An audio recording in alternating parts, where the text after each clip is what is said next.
The Game Silog Show is brought to you by you. Kayong nakikinig, kayong nanonood. If you wanna support The Game Silog Show, head over to patreon.com/The Game Silog Show. The Game Silog Show. Guys, third wheel ako ngayon. Ang guest ko, si Ron at si Joy. Guys, welcome sa show. Kamusta? Hello. Hi. Thank you, sir, sa pag-invite. Super excited. Pleasure. Excited pare. Nice meeting you first time pero lagi kita nakikita in yung First page time, mo rin, oo. no? Part tayo ng isang Actually. community, Trophy Hunters. And then Okay. meron din tayong common friend si Silbs. 'Yun. Yep. Si Sir Joy Pat. si Joy kasi nakausap ko na, so mamaya ka muna Joy. Si Ron muna yung interview ko ng mabilis lang. Ron, hindi kita pa kilala ng ganun no. So, ever since ba talaga gamer ka?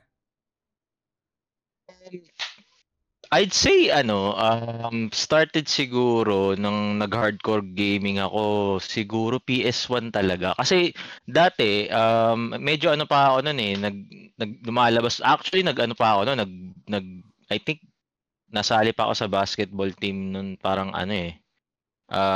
elementary days, high school, parang ganun. Tapos nag-start talaga ako mag-hardcore gaming nung nagkaroon akong PS1 kasi dati di ba Famicom tapos SNES, Sega, 16-bit. PS1 doon na talaga parang hindi na ako lumalabas, tapos yung mga kapitbahay namin minsan nagpupunta doon sa bahay, ganun. Siguro I'd say PS1 days, parang around 96 yata 'yun. Kasi 96 yata ako nagkaroon ng PS1. Okay lang kung hindi mo sagutin kasi yung ibang tao hindi gustong sagutin nila. Pero batang 90s ka rin ba? Magkaedad ba tayo? 1988 ako eh. 86 ako. 86. Okay, konti lang yung magwat. Same pa rin.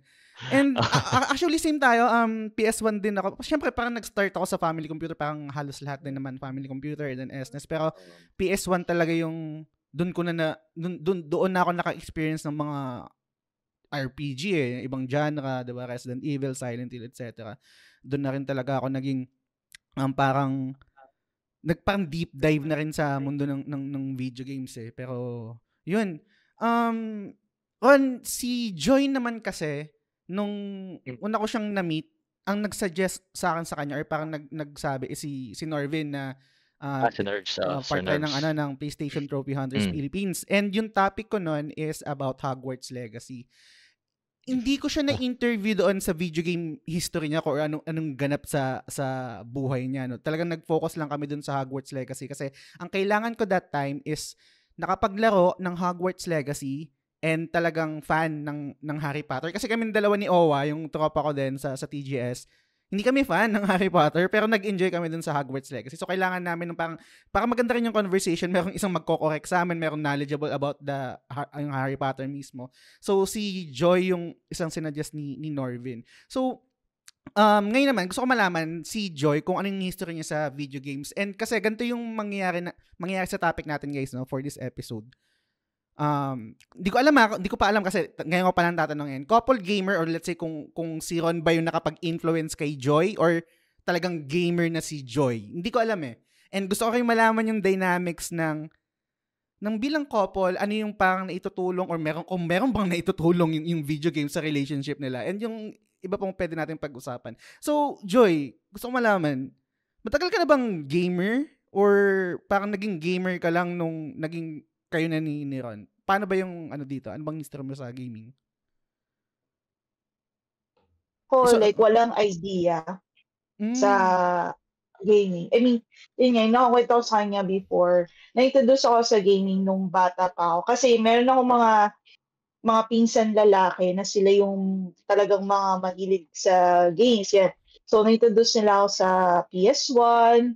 Tapos, usually, yung yung nilalaro namin games, yung more on family friendly, pag magkakasama kami, pero bumibisita kami dun sa bahay nila.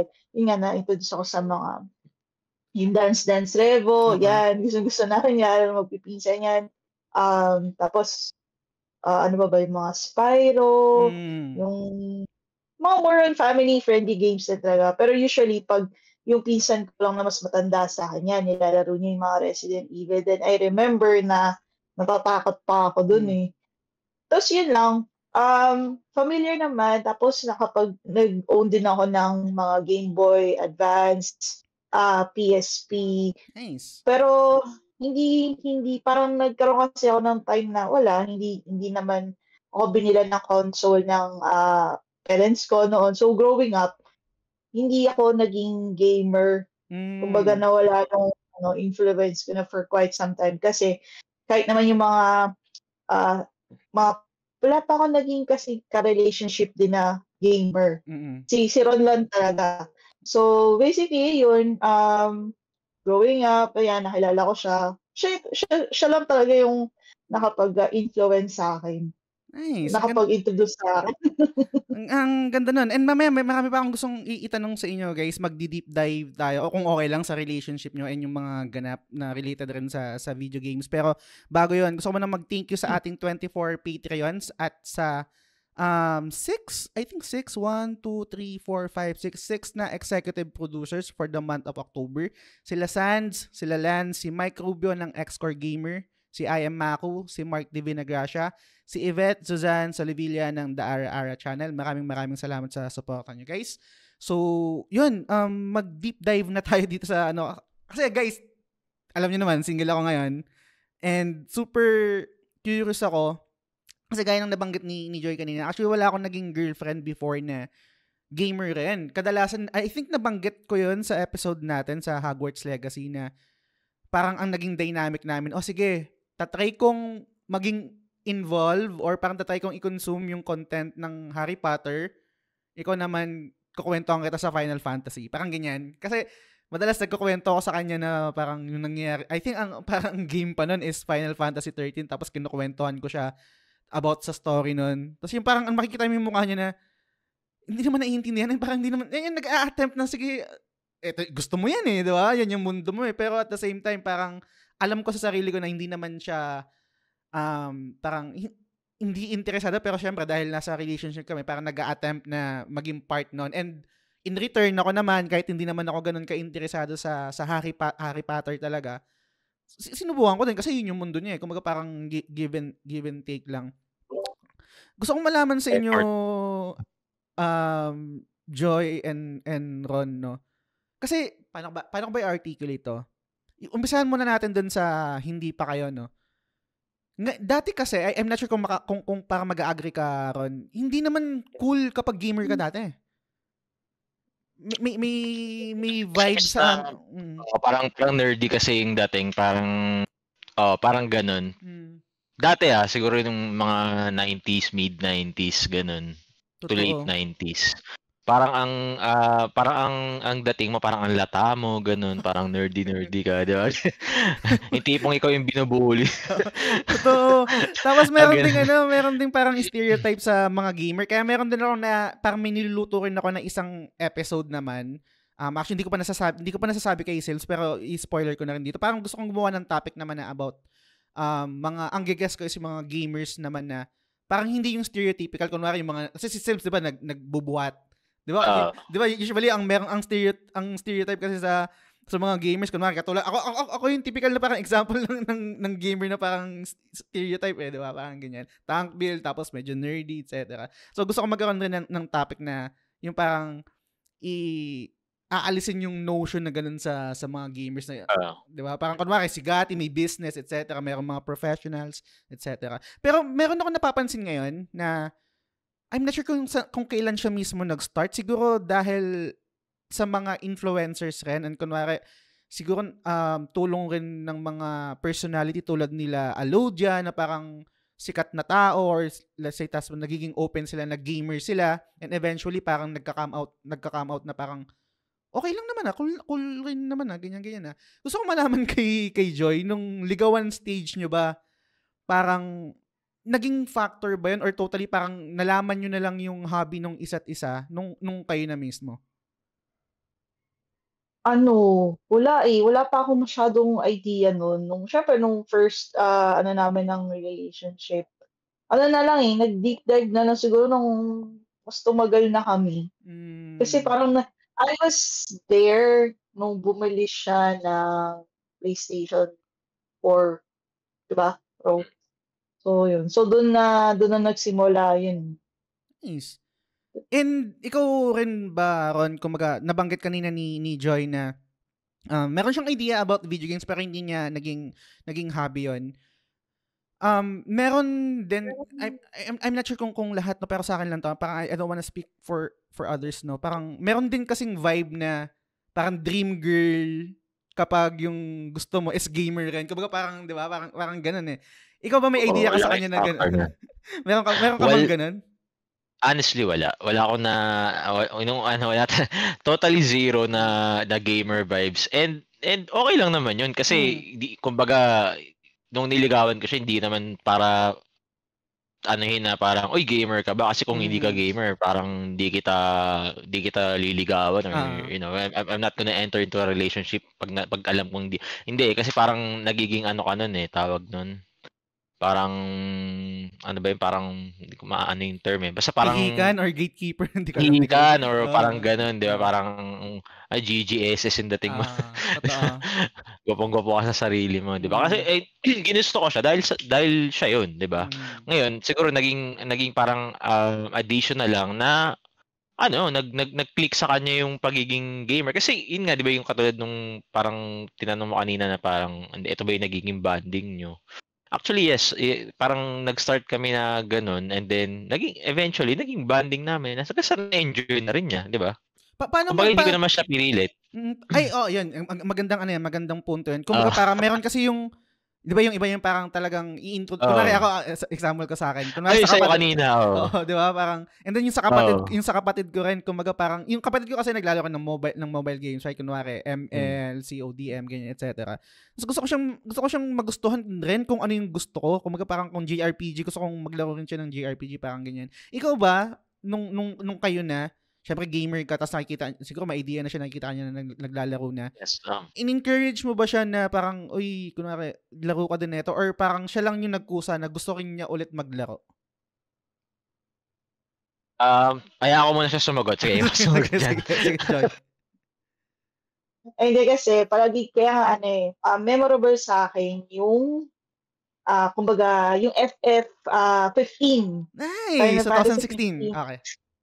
Sobrang sa akin yun kasi alam niyo yun dahil yun yung parang unang game kasi na din ako when we started na dahil nga ang ganda nung sabi mo ako kasi medyo mababaw kasi yung emotions ko yung story kasi ng Final Fantasy 15 between Noctis and Lunafreya talagang yung love story na ewan ko parang emotions talaga so yun yung pinaka-game na nag-start akong ma-hook sa Final Fantasy. Doon niya ako inintroduce sa Final Fantasy.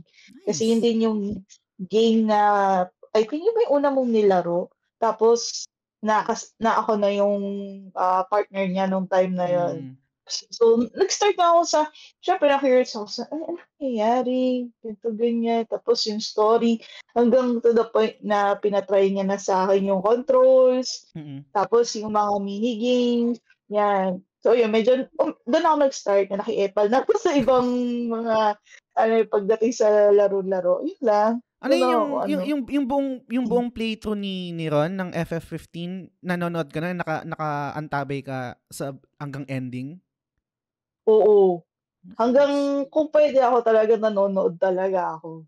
Tapos doon nga ako na-introduce sa Final Fantasy na series yan. So hanggang doon sa nakakaiyak na part doon sa camping, yung sa camp na okay. From the end talaga, as in ako hanggang yung mga cutscenes, alam niyo yung pinapanood ko yan sa YouTube. Nice. Galing na. Yun. Mag-tangent lang ako na mabilis. Usapin ka lang si Ron about FF15. Hindi pwedeng hindi pag-usapan kasi nabanggit yung FF15. Nung lumabas to, nung 2016, I'm not sure kung maaalala nyo, super hiwalay. Kumaga parang nagkaroon ng divide yung fans. Kumaga may sinasabi na parang hindi maganda, meron din naman okay, ganyan, etc. Ako personally, I can acknowledge yung mga kakulangan ng game na yon. Pero nag-enjoy ako doon, naiyak ako doon, ang daming beses ako naiyak doon. Ikaw, Ron, ano bang thoughts mo doon sa FF15? Ako kasi, yun, sinusubaybayan ko yung FF15 na yun, originally versus 13 di ba? Yes. Supposedly. And then ang story kasi talaga niyan originally is hindi naman siguro pwede okay naman sa siguro pag-usapan okay hindi na yan, siya spoiler kasi parang ilang taon naman eh. So originally kasi 'di ba ang plot talaga niyan ang magdudulot ng end of the world sa story na 'yon is si Noctis talaga originally. Kumbaga parang Dark Prince ang dating niya eh. And nakalimutan ko yung pangalan ng yung director na na nag-leave sa Square Enix na parang iniwan niya na parang half-baked. Ayun, si Tabata na ganun yung dapat na story niya. Tapos parang doon yata nagsimula, I think na maging medyo na mekos-mekos na yung story kasi nga 'di ba parang iniwan niyang half-baked tapos tinuloy na mga yes. Sorry, correct ko yung sarili ko. Parang ano tawag dito, baby to ni Nomura, tapos parang hindi ko alam kung merong parang executive decision na okay, Nomura, wag mo nang gawin to, mag-focus ka sa Kingdom Hearts tsaka sa Final Fantasy remake. Tapos ibibigay na lang natin to kay Tabata. Which is kung familiar kayo guys, si Tabata naman kasi medyo nakakalungkot yung story niya as a director kasi lagi siyang sumasalo ng project ng iba. Kumbaga wala siya yung parang concept or creative niya na parang siya yung nag-put up nun. Siya rin kasi yung nag-direct nung Crisis Core. Siya rin yung sa third birthday sa Parasite Eve. So, yung mga game na siya yung nag-helm, hindi niya brainchild. And same din sa FF15. Parang hand me down. Kumbaga. Guys, kung sa kunwari sa trabaho nyo, ang hirap kaya may project tapos biglang ipapasa sa inyo. Kasi hindi kayo nagsimula parang binigay sa'yo half-baked di ba? So, yun. Medyo medyo Tabata apologist ako sa part na yun kasi parang ang daming nagbabasya ka na parang, pero understandable naman na mas better yung story ni Nomura. Pero kasi magagawa ni Tabata, siya binigay sa kanya ng ganun eh. Kumaga parang, na-deliver niya, yun nga lang, incomplete, pero na-deliver niya. Parang ganun. So, anyway. Pero at the end of the day naman, it turned out to be a pretty good game for me Kasi yung iba, parang medyo divide din yung mga, yung mga hardcore FF, dyan na parang, may mga iba pa nagsasabi na pinaka-worst daw yung, yung FF15, di ba? Nakikita, yung mga ganun di ba? Nakikita mo yung mga pinaka-worst daw yung FF15. Pero for me, sabi ko nga, it turned out to be okay. For me. Tapos yung lumabas pa yun, yung FF15, yung pa yung time na, syempre, medyo bata pa ako, hindi pa ganun ka-mature. Talaga nakikipag-away ako sa social media eh. Nagde-defend sa mga kung familiar kayo, parang super sikat pa nun yung PS4 enthusiast na group sa Facebook. Hindi pa yung parang PlayStation Philippines. Nakalimutan ko yan, ang dami dun, pare, mga ganyan. Talagang discussion. Pero anyway, so doon na-introduce si Joy sa Final Fantasy 15 and I would assume na yun din yung nag-pick ng interest mo. Ano naman yung game na you can say na yun yung talagang unang nilaro mo na? Talagang okay, maglalaro na ako, gusto ko na maging hobby to. Tanda mo ba yung unang game na yun? As far as I remember, yun nga talaga ako na nagsimula magkaroon ng interest na maki-epal sa mga game. Pag minsan umepad ako sa mga battle, tsaka sa fishing, mga ganyan. Pero meron bang game na yung totally ikaw yung paano ba articulate ito? Yung parang ikaw yung nag-decide na lalaruin ko to. Hindi dahil sa influence ni Ron. Yung parang ganun ba? Meron bang ganung game? Naalala ko na Detroit Becoming Human. Okay, maganda rin yun. Kasi mahilig ako sa kasi parang nakita ko yung trailer niya. Minsan kasi nahihiligan ko rin yung mga interactive games. Yung may mga choices ng scenarios. So yun, alam ko, yun din yung sinabi ko. Gusto ko i-try to kasi parang nung nakita ko, ang ganda ng graphics. Tapos, yun yan, yung may mga choices na ganun. So sabi ko, kailangan kong makakuha nito. Yun, Detroit Becoming Human pala. Nice. Ganda nun eh. Alam ko na-plot ko din siya actually. So plot hunter ka rin? Yeah. Nice naman. Tikas. Ang saya naman. Pareho kayo. Medyo nainggit ako doon. Anyway. Ang tawag dito. Hindi ko alam kung paano yung articulate to eh. Nabanggit ko na to kanina or parang na pasadahan ko to kanina offline nung hindi pa tayo recording. Ngayon kasi diba, nasa relationship kayo, hindi ko alam kung paano yung dynamics yung kunwari kung may trabaho si Ron, kung may trabaho ka rin, Joy, etc. No? Pero paano yung dynamics nyo naman pagdating dun sa hobby nyo to na video game? Kumbaga parang, meron na, kunwari si Joy, ikaw Joy, meron kang budget for your video games or other hobbies, or parang si Ron naman, meron din siyang sariling parang budget sa hobby niya, or parang conjugal ba to na parang mas makatipid kung anong game mo rin, etc. Paano yung dynamic nyo naman pagdating sa pagbabudget ng mga bibili na games, etc.? Sige, ako sasagot niyan. Sa amin kasi walang yung dynamic namin is hindi kami yung parang pareho kami nag-work. Actually pareho kami sa IT industry. Ang dynamic kasi namin, wala kami yung tipong ganun na bibili ako nito sa pera ko or siya ganun. Hindi, pag kunyari may natripan kami and then may budget naman. Kunyari ako, sabihin ko sa kanya, "Uy, Bibi, nakita ko 'to naka-sale, bilhin ko na." Ganun. Ganun din siya. Ngayon, kasi naman, ang kasi namin, when it comes sa budget kasi, kunyari, let's say, may nakatoka sa akin, may nakatoka sa kanya, and then sasabihin naman niya, kunyari, let's say, "Uy, short ako, kaso gusto ko nito, bilhin naman natin 'to." Parang ganun. Pero hindi kami yung tipong hardcore na, hindi yung pera ko akin lang, kanya-kanya lang. So parang yun, parang ganun nga, parang conjugal in a way na, pero hindi yung parang super strict na parang, "Uy, dapat ganito lang." Wala kaming ganun na usapan na pagka lang, pag kaya, then go. Ganun lang. Ganun kasimple. As much as possible, ayaw namin gawing issue yung pera between sa amin. Kasi pangit eh. Para pag-awayan nyo lahat, wag lang pera. Totoo. Agree. Maliban ba sa video game, meron kayong ibang hobby, or ito yung, you can say na ito yung main hobby nyo, and ito rin yung parang nagde-demand ng mas malaking budget, or meron pa kayong ibang ganap na hobby maliban dito sa paglalaro? Wala eh. Mahilig, well, aside from gaming, siguro mahilig kaming mag-eat out. Ganon. Lalo na ako, usually naman kasi, ang budget lang sa akin talaga, or yung gastos sa akin, is yung pagkain. Like, ako kasi hindi naman ako masyadong like materialistic na babae. Like, for example, hindi ako mahilig sa mga designer bags, designer clothes, may mga ganun kasi, yung jewelries, accessories, ganyan. Basta ako, simple lang ako. Basta pagkain lang talaga yung big deal sa akin. I can spend as much as I can basta pagkain. Yun. Agree. So, yun. Hindi kami kumain. Sabi nga nila, parang wag tipirin pagkain. Di ba parang ayoko din eh. Ako, kain din. May share lang ako mabilis. Sorry, tangent lang. Di ba, nagtatrabaho ako ngayon, tapos parang naghahapit kasi ako sa OT, parang ramping kasi kami ngayon. Kumbaga parang madaming mga new hires, ganyan. Kasi ako, QA kasi ako.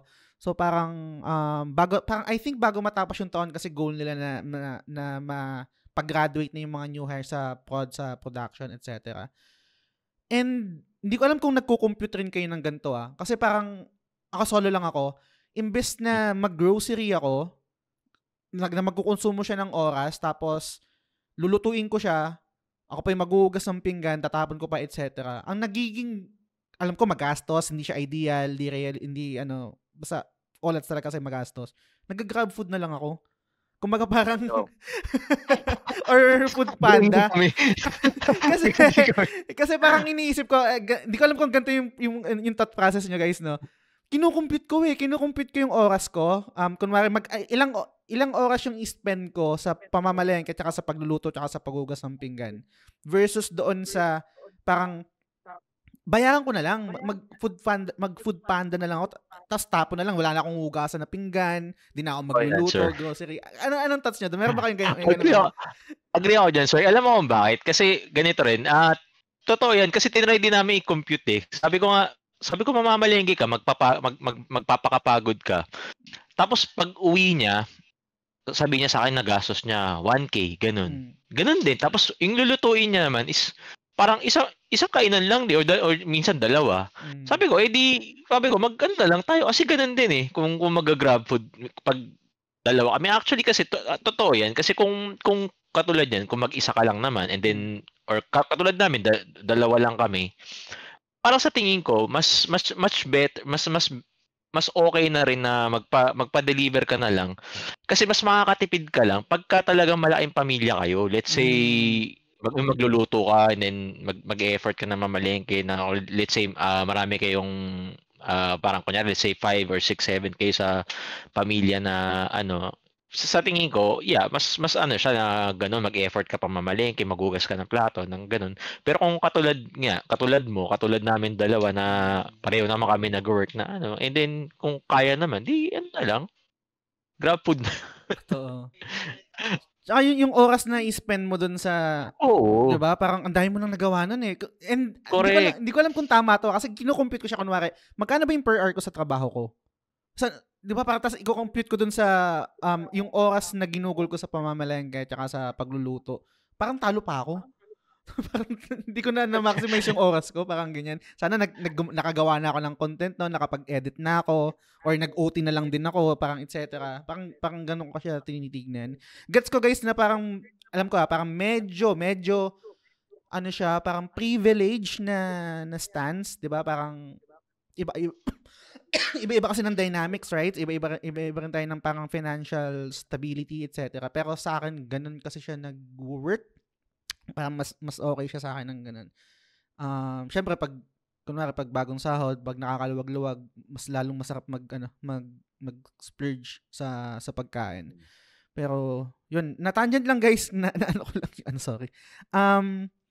Meron akong gustong malaman sa inyo kasi dun sa nabanggit kanina ni Joy, Detroit Become Human, etc. Tapos si Ron, base sa'yo, siguro, hindi ko naman to parang, correct mo na lang din ako kung mali ako, no? Parang, meron akong vibe na, syempre, fan ka ng Final Fantasy, and then siguro most likely dahil trophy hunters kayo. Super Trophy hunters kayo, di ba? Parang, most likely sa PlayStation ecosystem tayo nandun, di ba? Meron din ba kayong ibang maliban doon sa PlayStation, nag-attempt rin ba kayo mag-Switch, mag-Nintendo, mag-PC gaming, etc.? Actually, ito. Nakadak lang siya. Nice. na ginagamit. Alam mo, one thing kasi na the only reason na binili ko yung Switch kasi is for Nintendo exclusives like Pokemon, Astral Chain. Actually, Astral Chain na nakapagpabili sa akin ng Nintendo Switch 2019. Kasi kung hindi lumabas yung Astral Chain, hindi ako bibili ng ng Switch talaga eh. Nakita ko ang ganda, sabi ko sige, tsaka yung Xenoblade Chronicles. Ayun. Other than that, pagka meron siya sa PS, I'd rather play it sa PS. One reason lang, trophies. Yun nga Yan ang ayoko sa Nintendo. Wala silang parang at sa Xbox sa PC merong achievements eh. Meron ka sense of achievement kasi iba yung parang alam mo yung pag nakuha mo yung let's say Resident Evil 4, 'di ba? Nakuha mo yung platinum trophy. Parang siya, parang resibo siya na parang nagawa ko na lang lahat ng dapat kong gawin sa laro na to. 'Di ba? Parang ganoon eh. Ito yung proof na nagawa ko na lahat ng dapat kong gawin sa laro na to na wala na akong dapat na kailangan pang gawin pa or i-achieve sa laro na to. Parang ganun. Which is hindi ko makuha sa sa Nintendo Switch. Yun talaga ang ko lang. No offense sa sa mga Switch owners. I mean, game-wise, magaganda ang games lalo na yung Zelda, yung pagka-sandbox ng Zelda pati yung Tears of Kingdom. Maganda, wala akong masasabi. Pero yun lang, sana nilagyan nila ng parang at least may sense of achievement para man lang sipagin ka. Kasi kung ako tatanungin mo, magsasayang ako ng oras na na maglaro sa Switch lang, let's say 100 hours na laro. I'd rather play na lang sa PlayStation. Maka-earn pa ako ng trophy. Madagdagan yung trophy ko. Totoo. Parang ganun. Parang meron akong paano ko ba articulate to? Medyo magpo-push ba ako ng konti pero totally gets ko yung sinasabi mo. Bumili ako ng bumili ako ng Switch para sa Tears of the Kingdom. Tapos yun din yung parang nagbalik loob ako sa Nintendo Switch tapos parang ini-experience ko yung mga games na I can say blind spot ko. Meron kasi akong parang notion sa sarili ko na putang ina, nag-podcaster ka sa video games tapos blind spot mo yung Nintendo. Parang kulang sa resume, may ganung feel eh. So, yun, naglaro ako ng Tears of the Kingdom, tapos nilaro ko din yung isang Zelda, nakalimutan ko yung isang name, basta isang Zelda rin. Breath of the Wild or yung ano? Yung parang remake, yung nasa island siya, yung may malaking itlog. Yung may itlog? Nag-gets ko na yun. Yan. Link's Awakening, yan, Link's Awakening. Yan, Link's Awakening, yes. Tapos, nung naglalaro ako nung Tears of the Kingdom, actually, na ano rin ako kumbaga parang nag-enjoy rin talaga ako, and binibiro ko nga na sa community na parang Nintendo number 1, ganyan. Tapos parang, tapos meron pa akong sinabi na statement na, feeling ko yung Nintendo, ito yung parang, quintessential ng gaming talaga kasi naglalaro ka lang. Meaning, kasi pag naglalaro ako sa PlayStation, hindi ko maalis na gusto ko ng trophy Hinahanap ko yung achievement, yung resibo gaya ng nasabi mo, no. Tapos sa Nintendo naman, pag naglalaro dahil nga wala silang achievement, wala akong ibang iniisip. Ang iniisip ko lang is paglalaro. Parang talagang total gaming experience. Lang. Casual. Pero sa kabilang banda, after ko ng Tears of the Kingdom, bumalik din ako sa PlayStation, hinanap ko din yung ko din yung trophy, hinanap ko din yung pop, yung ganyan. Kasi, kunwari yung nabanggit mo kanina, yung sa Tears of the Kingdom, or let's say sa Breath of the Wild, pag kukumplituhin mo yung Korok Seeds, wala ka namang reward dun Ang reward mo dun, tae. Parang walang sense ng walang sense ng achievement. Again, sabi ko nga yung games nila magaganda. Yes, pwede ka mag-chill gaming, pero yun nga sabi ko kasi sa akin lang naman yun, parang instead na parang mag-spend ako ng time, edi mag-trophy hunt na lang ako, madagdagan pa yung trophy ko. Sa akin lang naman yun. Totoo. Pag-usapan natin yung trophy, no? Si Joy kasi, so parang na-introduce ulit siya, parang nagkaroon ulit siya ng parang drive to play video games. Paano naman yung trophy? Kasi trophy hunter ka rin pala. So, teka, bago ko sumagot, ko lang, pagyayabang ko lang, tingin ko tansya ko, kasi yung sa amin yung trophy namin is yung gamit lang yung account ko. Pero, okay. I think out of almost 400 na trophies ko is, siguro meron na siya doon mga 40 or 50, around 40 to 50, mga ganun. Nice. Na platinum. Sige, ikaw na sumagot. Ay, hindi kasi mostly naman ng mga games na trophy hunt ko is lang naman yung mga short plat yan. Tapos ano ba yung mga main games na ko, aside kay Hogwarts Legacy, Detroit Becoming Human, Tales of Arise.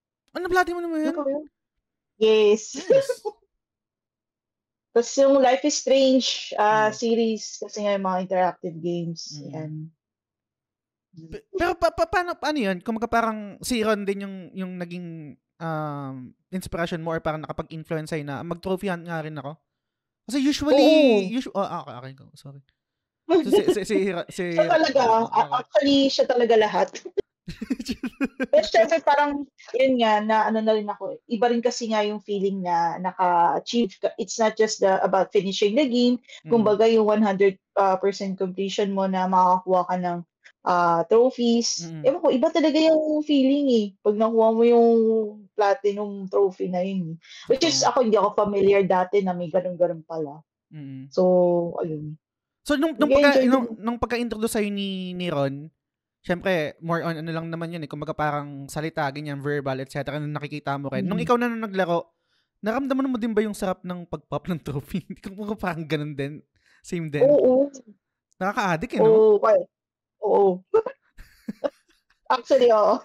Tsaka yung Ron, hindi ko alam kung ganito ka din. And kung may mga nakikinig, most likely may mga nakikinig na trophy hunters. Ito yung, maliban dun sa pag-platinum nung game, pinaka na-enjoy ko is yung finally I can delete this game sa kasi wala akong external wala akong expanded storage. So ganun lang. And then kasi ako kasi pag naglalaro ako, maximum ng 2. Hindi ako naglalaro ng more than 2. More than 2. Either isa or 2. Lalaruin ko talaga yung tsatsagain ko hanggang ma-platinum ko before ako mag-move on sa ibang game. Kasi yung iba, may mga kilala rin ako na they juggle yung siguro mga 3, 4, 5 games. Ako kasi, tendency ko dyan, medyo, let's say, hindi ko lang malaro ng isang linggo to, parang hindi ko na alam. Shit, sabi ko parang hindi ko na alam to. Ulitin ko na nga lang ulit sa from ganun. So kaya ang sinasabi ko sa sarili ko, hindi, once na mag-start ako maglaro, ipa-platinum ko to and then i-delete ko at saka ako mag-reinstall ng bagong laro. Ganun lang. Same. Kasi ang problema sa akin, ganyan din yung gusto kong gawin, pero may mga times talaga na parang na-burnout ako. Nakwento ko to kay Joy dun sa episode namin sa Hogwarts Legacy. Doon ako na-burnout eh. Dun sa main game, hindi ako na-burnout dun sa sa dami ng gagawin. Kumbaga na-burnout lang ako dun sa nung ipa-plat ko na kasi ang daming yung collectibles, etc. Sana mabalikan ko pa. Ako dyan. Sana mabalikan ko pa. Na-stress. Actually, siya lahat naglaro nun. That's all on her. Parang wala akong kinalaman sa platinum na yun. Pero nakikita ko na-stress din ako pag nakikita ko siya. Kasi sabi ko, grabe yung collectibles ito. Sabi ko, parang, okay lang yung ganito certain number ng collectibles. Pero yung ganun karami. Parang, sabi ko, hayop na laro to, sabi ko. Which is good naman na platinum naman. Mag-replay na sa utak mo yung Revelio yun. Tika, nabanggit niya, so yung account nyo sa PlayStation is isa lang, right? Hindi, meron siyang meron din siya. Meron siya separate na kanya, which is sa kanya yung Hong Kong. Actually, marami kaming account, pero yung trophy wise, isa lang yung ginagamit naming account, which is yung main account ko, yung US account ko. Okay. So ang usapan namin, sabi ko, anything na laruin mo na gusto mo i-platinum or mag-earn ng trophies, laruin natin sa account ko. Gets. Paano yung dynamic ng kunwari nakakasabay kayo maglaro? Hindi, tapos magkaibang game. Yung trip mo, magkaibang game. Pwede naman yan. Alam ko pwede naman as long as parang naka-offline yung isa. Kasi isang PlayStation lang. Kasi meron naman kami dito PS4 tsaka PS5. So misa pwede kami magsabay ng sa US account basta naka-offline yung isa. Gets. Nabanggit mo nyo rin kanina yung bonding. Ano yung type ng bonding nyo na involve yung video game? Kasi let's say yung iba, bonding na, kunwari MMO yung lalaroin nila or game na co-op, ganyan, etc. Or meron din naman bonding na yung isa maging backseat gamer. Paano naman nagiging bonding yung video games? Sa amin, ang bonding namin yan, yung naglalaro kami, there are times na may mga nilalaro kami na couch co-op tulad nung It Takes Two. Ano pa ba yun? Meron pa parang A Way Out, yung dalawang parang tumakas sila sa sa prison, yes. Hindi ko ma-recommend yung Overcooked kasi nag-aaway kami doon. Ayaw ko nakakasira na relasyon. Literal nag-aaway talaga kami para sabi, tangay na kasing bagal mo yung mga gano'n. Sabi ko, tangay, kalimutan na nga lang natin to. Sabi ko, uninstall na lang natin.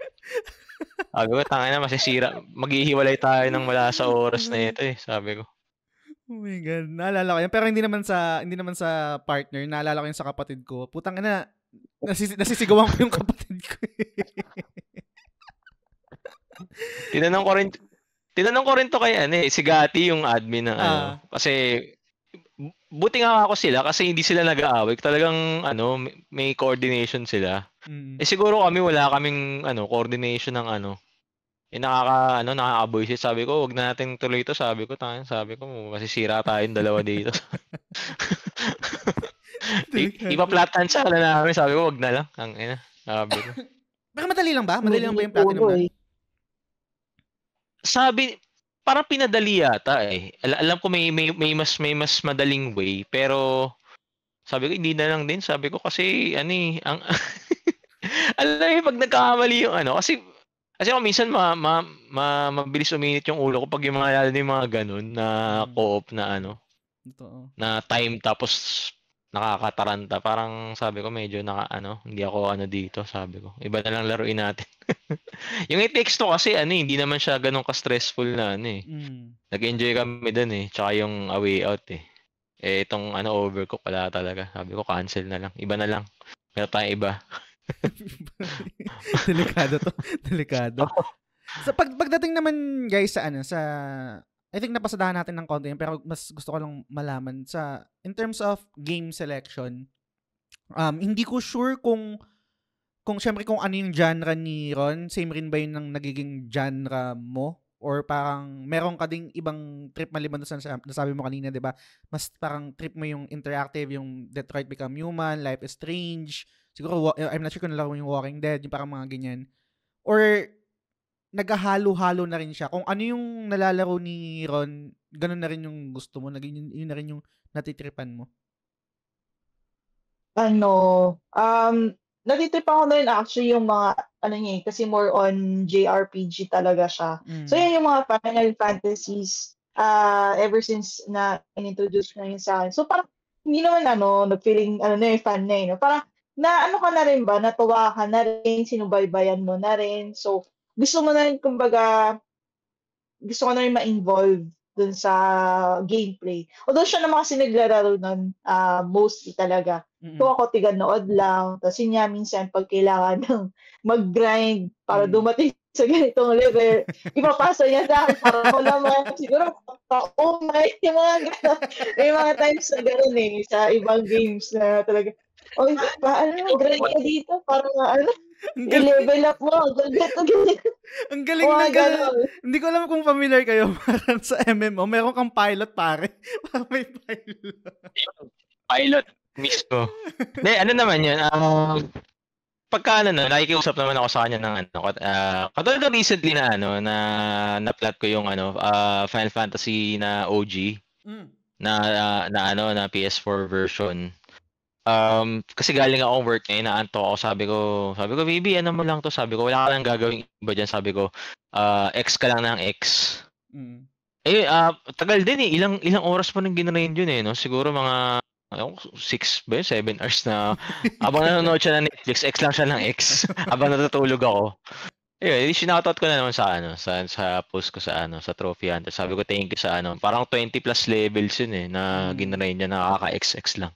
Ano ba to, Final Fantasy 7 or 9? 7 na PS4 version. That was released 2015 yata, yung OG na Yun yung kung tama yung memory ko, kasi isa yan sa mga favorite ko sa PS4. Ang ganda ng theme niyan, yung si Cloud. Parang meron siyang libreng theme, naalala mo ba? Sa PS4. Tapos may music na yung A-Ritz theme. Yun kasi yung wala sa PS5 di ba yung themes sa PS4? Ay, oo. Actually, yung gamit ko ang theme sa yan ba yung yung remake na theme o yung nasa wheel? Yun. Yung parang tumatagos kay parang parang naka-layer si Tifa sa sa mga icons. Parang nasa likod niya. Yes. Yun yung gamit ko ngayon sa PS4. Ganda yan. Gusto ko malaman, Joy. So, kasi si Ron, JRPG, and ako din, JRPG fan din ako. Nakita ko siya, nag-stream siya nung Is, tama ba? Is yung nilalaro mo. Tsaka, ngayon, Japanese voice, tas parang, Mandarin yung text. Kasi, ano mo naintindihan hindi, ang ginawa ko na lang is, while playing, may yung phone ko naka-clip sa DualSense, tapos naka-on yung Google Translate camera ko. So, pagka may kailangan ako tatapat ko lang yung phone ko. Para lang maka-get by. Kasi nga sobrang fan din ako ng Is actually. Kaya sabi ko, sa tingin ko kasi hindi siya i-release pa ng parang feeling ko either late 2024 or early Falcom 2025. Falcom, yes. Pag Falcom, 'di ba, usually ganun Ang tagal ng English, 'di ba? Totoo. Kahit yung sa trains, 'di ba? Parang ang tagal din ng Oo, sa train tagal din, Sabi ko nga yung yung mga previous Is nga lang din. Katulad ng Is 9, parang more than 1 year yata o almost 2 years ang pagitan. Kaya sabi ko, alam ko na mangyayari dito, sabi ko. So, kung kaya ko naman laruin, di laruin ko na ako para mas madali na sa Gets. Hindi yung isa sa parang paano ba i-explain to? Kasi syempre, isa nga, nasa ako ngayon parang nasa JRPG Renaissance ako ngayon. Sea of Stars. Oo, kasi actually naman ganda niyan. So, super, tawag dito, Hindi ko alam, parang meron akong, I think last year yon, parang feeling ko na-outgrow ko na yung JRPG kasi naboboard ako sa combat, tapos parang medyo hindi na nagkiklik sa akin yung mga tropes, yung mga weeb shit na mga anime tropes, mga ganyan. Tapos doon naman ako nag-focus sa mga Get Good, sa mga Dark Souls, ganyan, Bloodborne, Like, etc. Tapos nung time na, I think nakwento ko rin to sa previous episode, na-operahan kasi ako sa Tagiliran, may tinanggal na bukol. Tapos yung Hogwarts Legacy, yung parang, yung game na habang nagpapagaling ako. After ko matapos yung Hogwarts Legacy, pare, nakita ko yung I Am Setsuna. Matagal ko na naririnig na maganda yung soundtrack nun. Ano kasi ako sa sa soundtrack, talagang parang, I think isa yun sa mga malaking factor kung paano nagki-click yung game. Minsan nga hindi natin siya nabibigyang pansin eh. Pero yun, and nilaro ko yung I Am Setsuna, tapos hindi naman siya perfect, hindi I can say na parang na super ganda niya, ganyan, 10 out of 10, ganyan. Pero yung vibe kasi nung I Am Setsuna, parang na-capture yung lungkot. Ganun kasi parang I'm not sure kung nalaro nyo na yun, yung I Am Setsuna. Parang somber siya, tapos yung parang puro yellow lang, snow lang, tapos ang lungkot ng music. Tapos parang nag-click sa akin ulit yung game, and then parang hinanap ko na yun, and then yun, naglaro na ako ng yun nga, yung parang ngayon, Sea of Stars. Tapos gusto ko din balikan yung Earthbound kasi meron akong sa Nintendo Switch. Tapos after neto, gusto ko din yung Xenoblade Chronicles, etc. Yan, okay yan. Bumili, nabudol ako nung nakaraan, parang bumili ako. Tapos yung Octopath Traveler 2, sa mga favorite ko this year. Ano yan? Natapos mo na ba, sir? Natapos ko na. Si Galdera. Utang ng Galdera yan. Oh my God. Nasa list ko yan. Hindi ko pa nga lalaro. Hindi mo pa nalalaro. Hindi pa. Standalone naman ng 2, no? So, hindi mo siya, hindi kailangan laruin yung 1, no? Hindi naman daw. Hindi naman. Okay. Goods. Kasi parang ang 1 is Switch ba? Exclusive? Parang sa Switch lang, tsaka sa Steam. Switch Steam exclusive. Okay, gets. So, yun yung latest na platinum ko ay natapos ko yung Octopath Traveler 2. Tapos after nyo nag-Sea of Stars ako. Yun nga, parang nasa JRPG renaissance ako ngayon. Gusto kong, kasi, paano ko ba explain to? May lungkot akong naramdaman na, favorite ko tong JRPG, ba't hindi na ako nag-enjoy? Parang ginagaslight ko yung sarili ko that time. Parang ganyan eh. Akala ko ba parang JRPG fan ka, bakit binabash mo, bakit ginaganyan mo yung genre na yan? Only to find out na meron lang talaga na JRPG na hindi magkiklik sa'yo at kailangan mong hanapin yung JRPG na mag-work sa'yo. So, yun nga, I Am Setsuna sa akin, Octopath Traveler 2, tapos ngayon Sea of Stars, super, lalo na yung Sea of Stars, pare, Joy, oh my God, parang lahat na-address, lahat ng ayaw ko sa JRPG. Unang-una yung level up system na pag meron kang party, maiiwan yung level yung deactive. Doon, hindi wala silang level. Yung level is level ng buong party. Yes. Mga ganun. Sabay-sabay sila mag-level up no? Sabay-sabay sila mag-level up. Pipili ka ng stats na kung saan mo gusto mag-focus na available dun sa kada level up nila. Tsaka yung isa bang super na-enjoy ko, sorry Joy, dumadaldal ako. Yung sa Final Fantasy X, kung nalaro nyo, yung gusto ko yung pwede mag-swap eh. Yung parang... pwede ka pumunta sa grid ng iba. Yun, sa grid ng iba. Tsaka yung mismo sa combat mismo, di ba kunwari, ang daming party doon, pwede kang mag-active na switch, mag-swap. Switch, anytime. Anytime pwede kang mag-swap. Yung sa ibang JRPG kasi, parang pupunta ka pa sa menu, pupunta ka pa sa save point, meron pang ganun. Dito sa Octopath Traveler, dito sa Sea of Stars, pwede rin swap, pwede kang mag-switch ng characters mo. Oh my anytime. God. Na-anxious kasi ako yung sa ganun. Kunwari, di ba, merong kunwari sa example, siguro Final Fantasy 9 or Final Fantasy 7.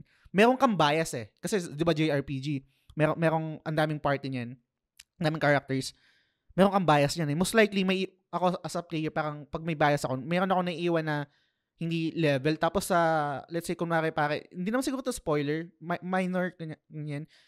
Sa Octopath kasi, kung meron kang bias, tapos biglang, merong may certain point sa game na biglang gagamitin mo yung hindi mo ginamit. Kung baka record kang gamitin yung hindi under level story, mo na parang story required.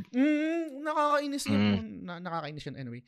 Meron akong tanong, Joy, kasi napag-uusapan natin yung JRPG and nagiging involved ka na rin dun sa genre na yun. Sa lahat ng alam mo na JRPG na, sige, let's say, influence ni Ron, ano yung pinaka nagre-resonate sa'yo na IP or na title?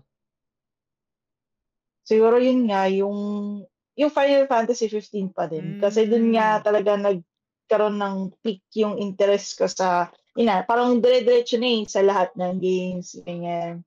Tapos, ano pa ba? Tales of Arise ba is JRPG, no? Yes, JRPG. No? Ayun, so isa pa yun. Kaya yun, nasipagan. Actually, yun yung pinaka-una kong game na na-plot ko na JRPG all by myself. Nice! Nang walang tulong niya. Ganyan. Usually kasi, tsaka wala din siguro akong specific genre. Although siguro ang preference ko na lang is mga interactive games na. Ako kasi, ayoko lang, yan nga yung mga gitbid kasi wala akong pasensya sa ganyan eh. Yung pag namatay ka, ito ang hirap ng halaban, na-frustrate ako agad. Although, lahat ng mga nilalaro niya ganyan, Returnal, Returnal, tapos yung mga Demon Souls. Actually, lahat ng nilalaro niya, umeepa lang ako sa na parang ma-experience ko lang ba yung gameplay. So, yun nga, tinatry ko lang, matry ko lang kahit paano ba laruin to, paano ba lumaban sa ganito, ganyan.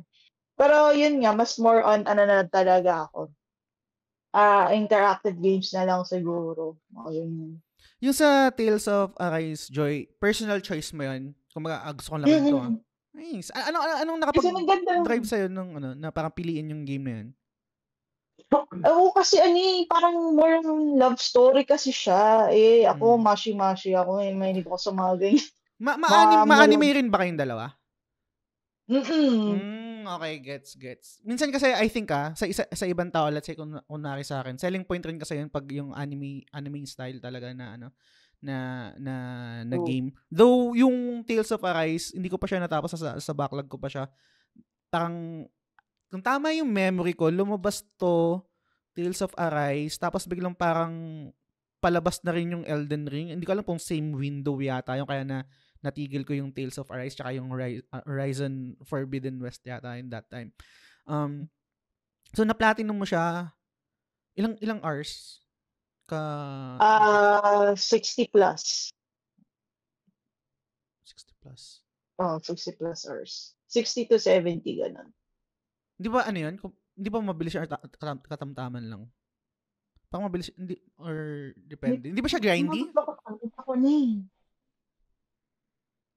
Kasi parang yung 60 to 70 for a JRPG na yung parang AAA na JRPG, parang normal siya. Okay. Good. Normal, nasa normal range siya. Pero kasi may mga JRPGs na na medyo mas maikli yung time na i-spend mo for platinum na around 40, 50. Depende kasi rin Depende rin sa naglalaro kasi yung may mga naglalaro na katulad 'di ba sa PlayStation Trophy Hunters Philippines. Meron yung mga naka-focus kasi may iba't iba kasi ng Platinum Hunter. Ako kasi casual Platinum Hunter ako na nilalaro ko lahat. Yung iba kasi ang goal nila is to get at least dun sa top ng mga first achievers. So ang ginagawa nila is sinasacrifice nila yung story, that they skip sila ng story para lang makuha agad yung platinum and then ma-achieve yung, kunyari let's say nasa top 5 achiever ka nung pasok ka do sa unang nakalimang global na naka-platinum, ganun. Kaya nga lang sacrifice mo lang talaga yung yung skip mo yung story. Parang ang alam ko sa iba parang ganun yung ginagawa nila, skip tapos ipapanoorin na lang nila sa YT. Okay, hindi ko alam yun Yung parang ganun, para mag-gets yung story.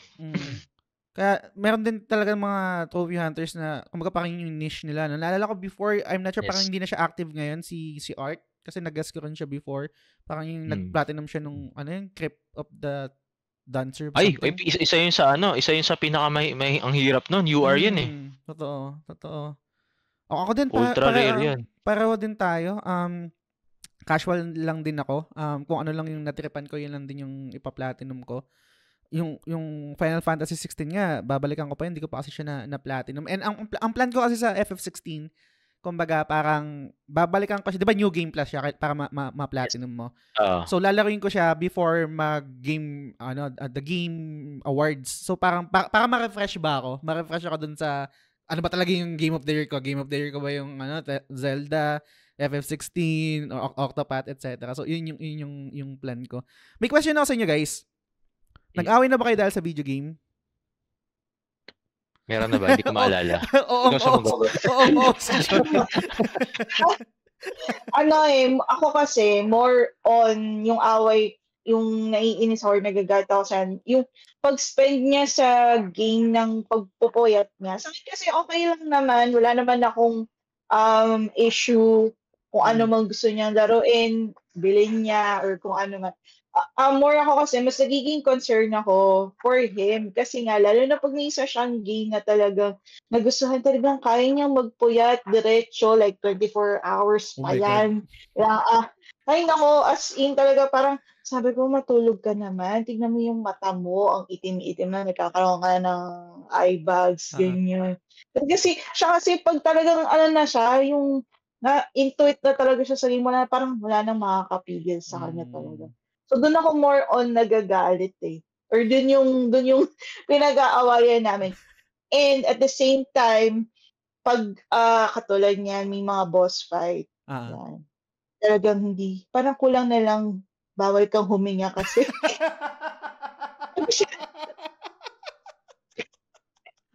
Parang, syempre, boss fight yun eh. So, parang ako, nakaganto lang ako sa gilid ng kama. Parang hindi ako gumagalaw kasi pag gumalaw ako, tapos pag na-dead siya or kung nabawasan yung buhay niya ng malaki, kasalanan ko kasi ang gulo-gulo ko. Gano'n.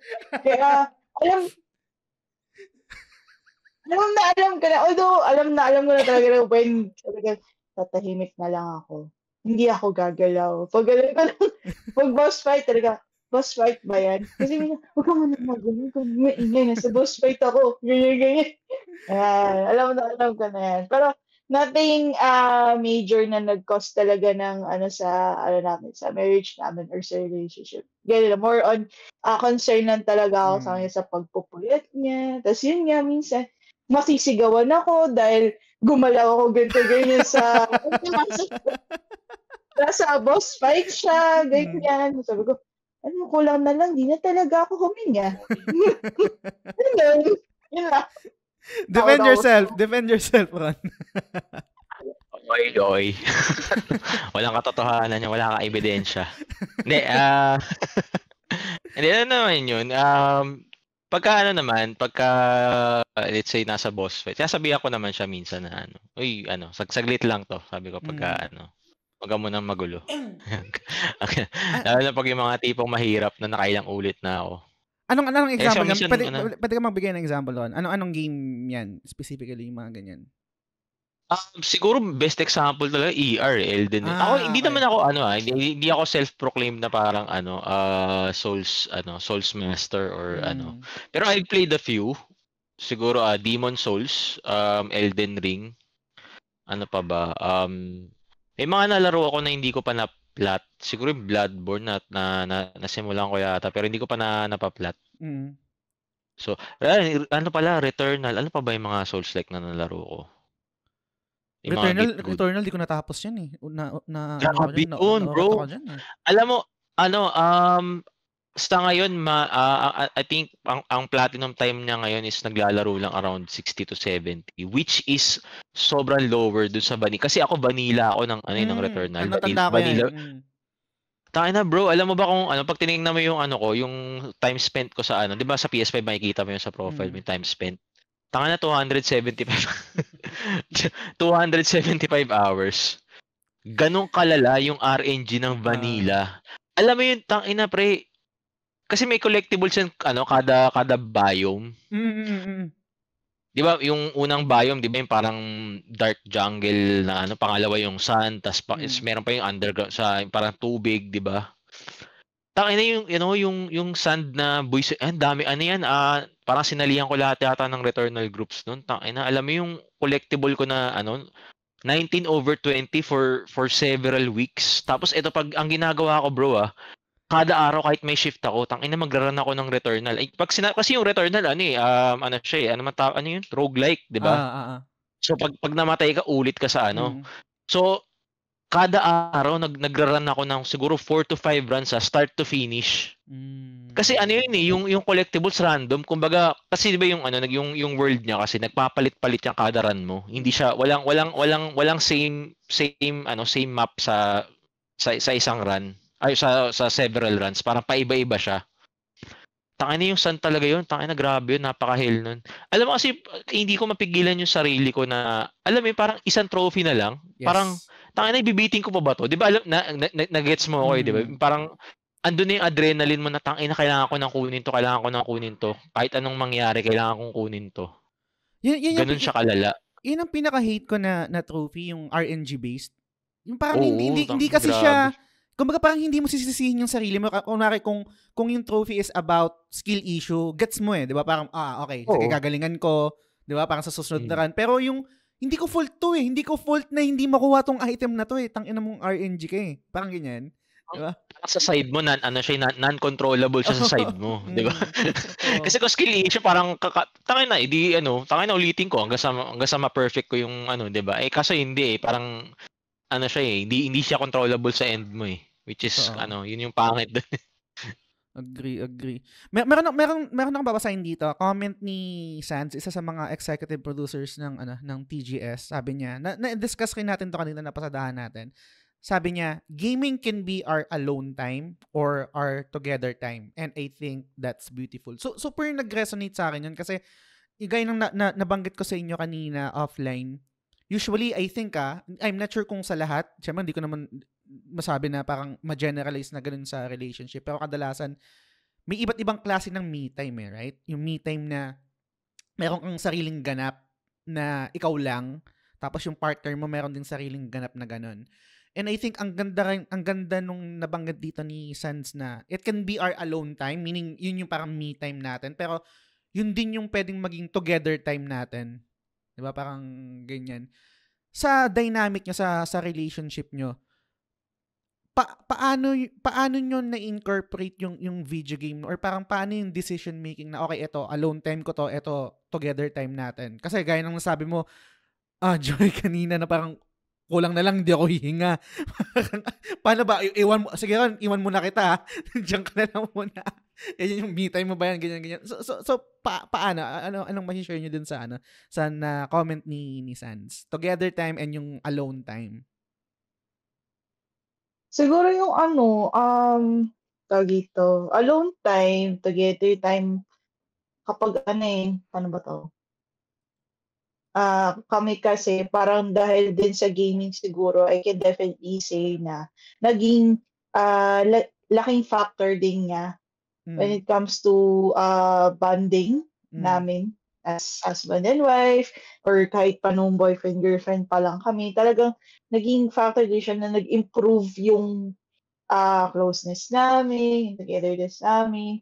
Tapos, nakakatuwa pa nga na regardless kung sino yung naglalaro ng game or kung anong game na. Tapos, ang cheesy, pero kapag halimbawa magpa-pop na yung platinum trophy, talagang gigisingin pala niya ako na ito na yung trophy. Kahit tulog ako, siya din, ganun na. Tapos, may dance kaming ginagawa. Pag nandyan na, nag-pop na yung platinum. Talagang, ginising niya pa, ito na, platinum na. Yan. Ganon kaming bonding So, ako din, pag ganon, gigisingin ko siya kahit tulog siya. Ito na yung platinum. Ito na. Ganon, ano ba? May video ba kayo niyan? May video ba kayo niyan? Sasayaw kayo. Sayaw nyo na ganyan. Sa platinum. Wala. Di mo stream yun, pare? Parang okay yun na. Wala. Pero circle back lang ako dun sa sa sinabi ni yung nag-comment ni Sans. So for me ang take ko kasi dun is parang pag sinabi mo kasing me time, parang ito yung time mo para mag-enjoy or para not depende sa tao siguro na kung gusto niya mag-ponder or mag-enjoy parang me time. Sa akin kasi parang for me ano na siya parang nag-fusion na siya na yung enjoyment yung dalawa and then yung me time niya. Parang ako kasi kung ako tatanungin mo, mas prefer ko syempre na pag naglalaro ako, mas enjoy ako pag andyan siya. Kahit na minsan na yun nga yung sinasabi niya na pagka nasa boss fight. which is true naman, hindi ko na dinideny. Pero kung ako tatanungin mo, syempre kung maglalaro ako na, mas enjoy ako kung andyan siya. Kumbaga para kasi nasanay na ako na andyan siya lagi, 'di ba? And then hindi naman siya yung tipo na parang, uy, ano ba yan na kinokontra yung ginagawa ko. So, dumating na kami sa point na parang yung wala lang me time. Nag-i-enjoy na kami pareho kami naglalaro. Either siya yung naglalaro, ako yung nagne-Netflix, vice versa, ganun. Or sabay kami naglalaro ng dalawang magkaibang game. Parang ganun na yung me time na. Parang yung me time namin magkasama pa rin kami. Ganda nun. Ang ganda rin nun. Parang naka-relate rin ako doon. Meron din kasing moment na gano'n na, though me time, nagmi-me time kami ng magkasama. Yung ganung vibe. Kunwari ako, nag-video game ako, yun yung me time ko.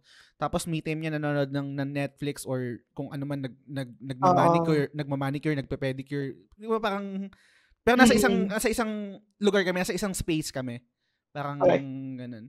Ganun nga, parang ganun nga, naging fusion siya. Tapos, nagkakaroon kami ng me time. Kasi may time na na talagang siya naglalaro siya sa PS5. Tapos ako sa PS4. Pero magkatabi kami sa kama. Tapos talagang hindi kami nagpapansin. Kasi nakafocus ako sa game ko. Tapos siya nakafocus sa game niya. So, pero at the same time, yun nga, parang me time na namin. Pero magkatabi kami, ganun.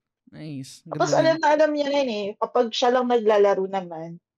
Tapos alam ko na nga, ito na, boss fight na. Sabi ko, boss fight ba yan? So, sige, di na ako gagalaw. Phone lang ako dito. Alam mo yung minimal na lang yung galaw mo Talaga, alam ko na, boss fight yan. Boss fight ba yan? Sige. Ganto na lang ako.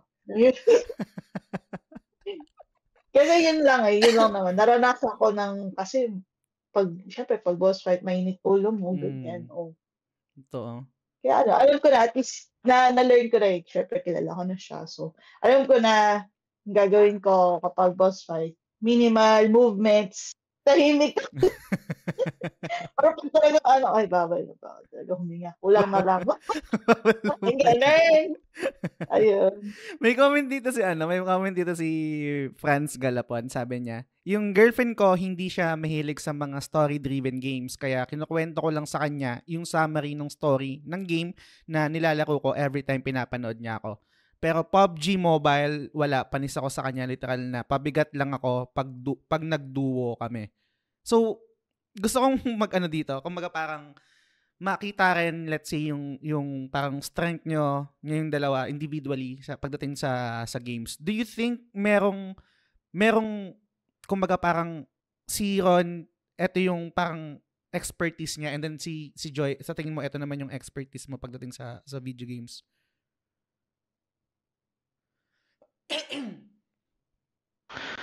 Siguro expert. Ako kasi ano ba to?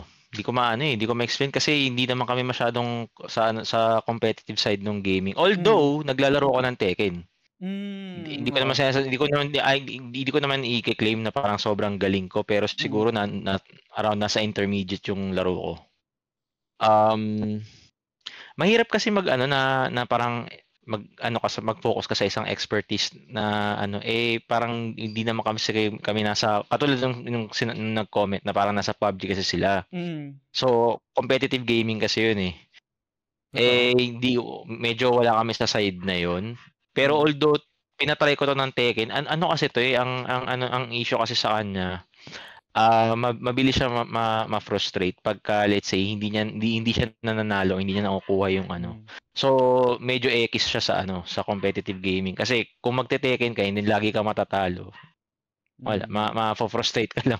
So mas okay siya sa solo gaming. Ako kasi okay lang ako matalo kahit sa ibang fighting game kasi wala naman sa akin. Although may times talaga na parang may mga gigil ka na factor na Pero kung ito parang kung strength and weakness, mahirap kasi kasi nga naka-focus kami sa talaga. Solo grind, solo gaming na Gets. Hindi ko rin trip 'yun eh. Hindi rin ako ma-competitive. Actually, parang parang nakikita ko minsan parang kulang ko rin to sa let's say sa community. Let's say kunwari kasi so yun nga solo player, ganyan, story driven, narrative, etc. And kadalasan 'di ba pag meron kang community or meron kang let's say involved ka sa isang community, kadalasan nagiging bonding is yung maglalaro kayo ng multiplayer games, right? Kasi hindi ko kasi talaga trip yun eh. Siguro yung Valorant lang dati, merong time na talagang na-addict ako sa Valorant, pero hindi rin din tumagal. Mas talagang nag-enjoy ako dun sa solo. Medyo nakakalungkot lang kasi parang missing piece siya sa isang community na meron kayong isang game na nilalaro, right? Parang yun yung bonding time nyo. Pero yun nga, hindi talaga ako tsaka yung feeling kasi na sorry, dumadaldal ako. Yung feeling na kasi pag solo player ka, let's say story driven, mag-isa ka lang single player, wala kang ibang inaasahan na parang mag-start tayo or parang kasi doon pa sa multiplayer, kukumpleto pa kayo ng party, kukumpleto pa kayo ng squad, ang daming delays, etc. Madi-disconnect yung isa. Gusto ko lang maglaro eh. Gusto ko lang magma-matchmaking pa, etc. Unlike kapag story-driven, single player, salpak mo lang, laro ka na, diretso na. Pero yun nga, na-acknowledge ko naman na I think isa yun sa mga parang kulang din sa community ko, wala kaming game na parang nakakapag-banding kami. Kaya kadalasan, niyayaya ko na lang silang Discord inuman. Mag-inom na lang tayo sa Discord. Huwag na tayo maglaro. Ako siguro ang na-try ko niya na na parang online na sa community na sa Trophy Hunter community is yung Ghost of Tsushima Legends. Kasi nakalaro ko ulit sila sila Gati, sino pa ba yung nakalaro ko? Nakalimutan ko na yung mga pangalan ng iba. Pero marami kami nun para nagsasalit-salitan kami nun. Enjoy siya actually. Kung tutuusin, enjoy siya. Kaso yun nga lang, kasi nung time na yun, medyo yung work ko nun magaan pa. So, ngayon kasi parang rin kasi tama ka dun parang nakadepende yan sa availability ng mga players, schedule, di ba? Tapos may madi-disconnect, may kulang kayong isa, hindi kayo makakapag-start. Ang daming factor na parang imbis na nakakapaglaro ka na, tapos after mong maglaro, magpapahinga ka na, parang mag-i-spend pa kayo ng time na maghanap na ibang player or di ba? Ang daming factor na ganun, which is hindi mo mararanasan sa solo gaming kasi kontrolado mo yung oras mo kung kailan mo gusto maglaro. Mapagod ka, di-stop ka, 'di ba? Totoo. So, then walang inaasahan na magbubuhat sa or wala kang bubuhatin, 'di ba? Totoo. Ganong factor. Pero yun nga, na-acknowledge ko siya, guys, na parang sa community ko ba parang yun yung isang parang isang factor na parang magbubuklod sa inyo, di ba? Parang ganyan. Kasi hindi parang hindi naman pwede na palagi na kunwari maglalaro ako tapos yung iba ay manonood lang ganyan, etc. Pero yun yung paliwanag doon, guys. I mean, kung yung sa community involved sa community ng TGS, yun yung paliwanag kumbaga parang pero willing naman ako mag-try kasi before yung nauso yung Overwatch, nag-attempt rin naman ako, naglaro din ako ng Overwatch, saglitan nga lang din. Hindi talaga ako multiplayer. So magbasa lang din ulit ako ng comment dito. Comment naman siya ni Macy Tang Balyares, si Ate Cass ng Backlog na naman Budolcast. Sabi niya, gamer kaming dalawa ni Tej. May games na parehas namin gusto like RPGs. May games rin kami na magkaiba. Example, kay Tej, Elden Ring, while ako Story of Seasons. While may aspects sa gameplay na get good, games na di ko kayang laruin, backseating while Tej plays allows me to enjoy the game still. Katulad ng nangyayari sa inyo, right? It's like living vicariously through him. Also, nakakatipid kami sa budol since magka-half-seas kami sa pagbili ng games and consoles. Para doon sa inyo, kasi parang tawag dito, unang-una yung sabi niyo yung kumbaga parang kung hindi ko to genre, pwede kong ma-experience siya through my partner, kumbaga parang ganyan. And then laki din ng tulong nung tipid factor kasi kung nasaktong isang game tapos pareho yung gusto or pareho namin gusto, hindi na dalawa yung bibili namin, right? Tapos sa consoles rin, etc. kung okay lang naman at kung makakapagbigay kayo ng ballpark, sa tingin niyo magkano yung nagagastos niyo sa video game sa isang buwan? Hindi naman kami bumibili every month ba tayo bumibili? Parang hindi naman. Pero kasi yun nga, yung nasabi ko yung sa game share, ang laki ng natitipid namin sa game sharing. Parang biruin mo kung bibilin mo yung AAA game na parang magkano ba ngayon sa PS5 ang AAA game na bago? Siguro around 3 plus, 'di ba? 3 4, 3.5 mga ganyan 3.5, 'di ba? Tangina, sakit nun, 'di ba? Biruin mo mga ganun. Tapos sa game share, makakapag-ambag ka lang ng let's say 300. Depende kung gaano kadami. Minsan normally 300, around 200 to 300. Ganun lang siya kababa. Katulad nga yung kay Silves, yung nilalaro ni Silves ngayon na Lies of P game share, yun parang 300 plus lang yata yung ano namin doon, yung ambaga namin doon. Yes. Dalawa sila currently naglalaro, yun. So sobrang tipid. Pero eto nga, mabalik lang tayo doon. Since kabibili ko lang din ng East 10 na Nordics. Tangina na Japanese, Chinese. Inabot 3.5 yata to. 3 parang 3.4. Ba't ang mahal niyan? Oo. Tapos disc ba siya or digital mo binili? Digital. Digital, okay. Digital. Actually, target ko talaga yung pure Japanese voice tsaka Japanese na text. Kaso nga lang, wala ka palang mabibili na unless naka-Japan account ka. Kasi ang available lang na text language sa SGHK is traditional Chinese. Tapos yung voice niya Japanese. Binili ko na rin, sabi ko, bahala na. Sabi ko, YOLO.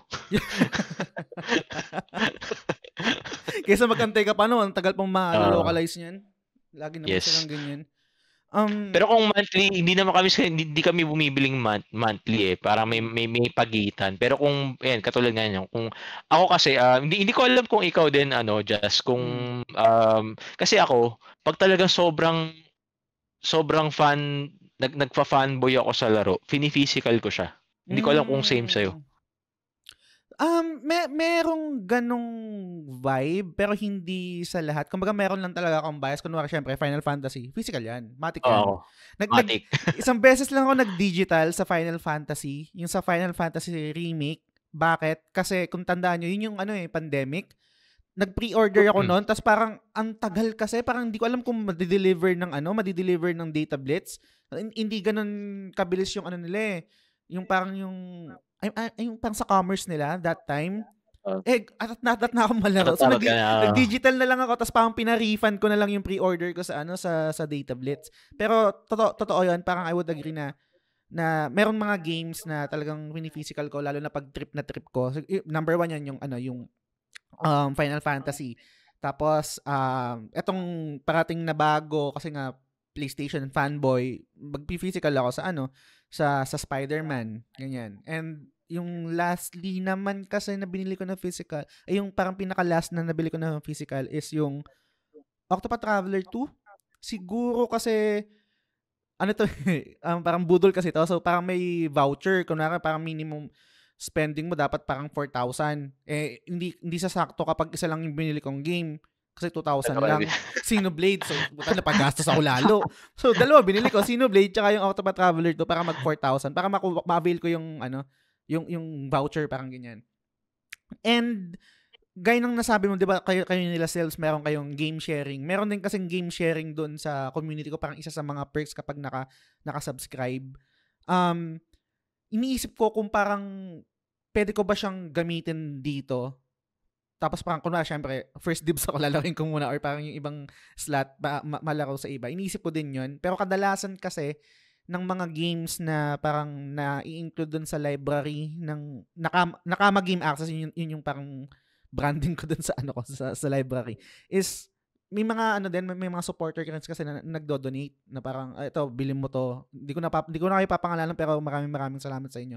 Kunwari, ito yung pinaka-latest, yung nilalaro ni Silves, yung Lies of P. May nag-donate nun.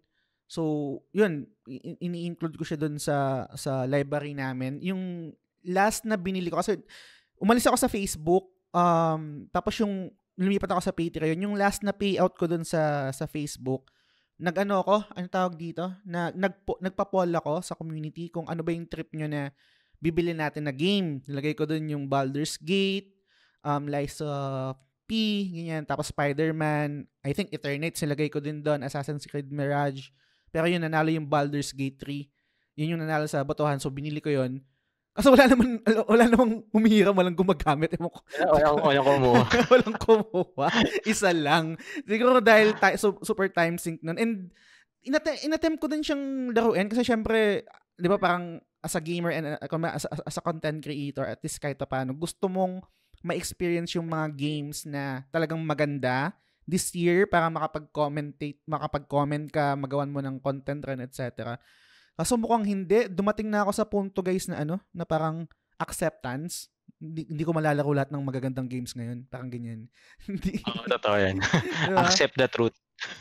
Hindi kakayanin yung oras. Ang inang yan. Whew! May budget ka, pero putang wala kang oras eh. Oo, sabay-sabay nga actually yung release. Pero ako kasi, ang ginagawa ko dyan, pag alam kong hindi ko malalaro lahat, pipili ako nung ano yung sa lahat ng to, Spider-Man, Alan Wake, Baldur's Gate, ganyan. Pipili ako ng kasi budget wise kasi ako honestly hindi ko rin mabibili lahat 'yun eh. Kumbaga isang bagsakan na bili mo lahat 'yun, tayo magkano 'yun, 'di ba? Ang plano ko lang talaga parang magkatabi ang release ng ng Spider-Man tsaka Spider-Man 2 tsaka Alan Wake eh. Parang same window. So pareho namin kukunin yata 'yon. Pero parang parang naglilin ako mas unahin yung yung Alan Wake. Pero parang mauuna yata ang Spider-Man. Mauna 15 ba o 13? Parang 2020 siyang release ng Alan Wake, alam ko eh. 27 yata, parang ganun. Pero maganda yung Alan Wake, bro. Maganda nga daw eh. Ang weird lang. Ang ganda. Ang di ko lang magets doon sa mga ganito, no? Kasi syempre, I'm not sure kung may idea ako kunwari sa marketing, ganyan, sa production, sa mga ganyan, etc. Dapat iniiwasan niyo yung Spider-Man. Iwas mo na kayong konti. Palagyan niyo ng window. Kasi parang feeling, though magkaiba siyang genre, gets naman yun. And then parang siguro habol nila yung vibe ng Halloween, kaya yun yung window na i-release nila yung game. Kaso kasi parang magiging detrimental sa kanila na medyo kadikit ng Spider-Man. Ewan ko, parang sayang lang. Kasi kunwari ganyan, yung dilemma natin, kunwari, ano bang bibiling ko? Spider-Man or Alan Wake 2? Hindi ko naman sinasabi na parang walang fanbase yung Alan Wake 2, pero I would say na parang mas pipiliin bumili ng Spider-Man. Spider-Man, yes. Diba? Totoo 'yan. Mas maraming nag-aabang sa Spider-Man. Kasi yung Alan Wake 2 kasi is ma-appreciate mo lang siya pag nalaro mo yung 1. Ang 1 kasi katulad sa mga PlayStation community, hindi naman lahat kasi nagkaroon ng parang alam ko Xbox exclusive yung yung pinakaunang, hindi yung hindi yung ni-release sa PlayStation na remastered, parang yung pinakauna parang Xbox 360 yata exclusive, 'di ba? Tapos kailan na lang siya ni-release sa PlayStation, which is yung remastered. Siyempre, yung iba may mga nilalaro hindi naman kagad malalaro, maihahabol malaro agad yung yung remastered. Kaya siguro pipiliin nila yung Spider-Man 2. Pero kasi pag nalaro mo yung 1, kahit na parang ang in-improve lang talaga sa kanya literal yung graphics, like parang ang sobrang junky ng controls niya. Nabubuisit actually na 100% kayo na base game plus yung dalawang DLC.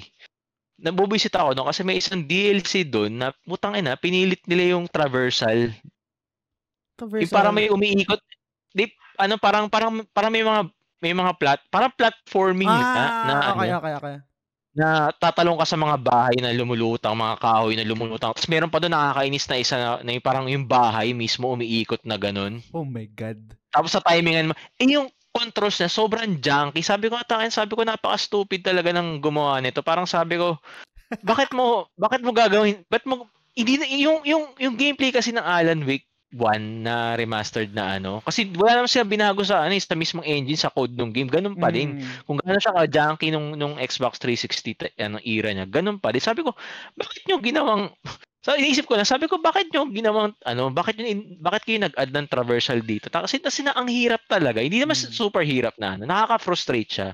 Kasi alam mo kaya mo naman lagpasan, pero kasi dahil sobrang pangit ng controls saka yun yung nakaka-frustrate sa akin eh. Kaya parang dapat ang difficulty ko nun parang 2/10 lang. Pag ginawa ko ng 4 kasi nakaka-abuse talaga.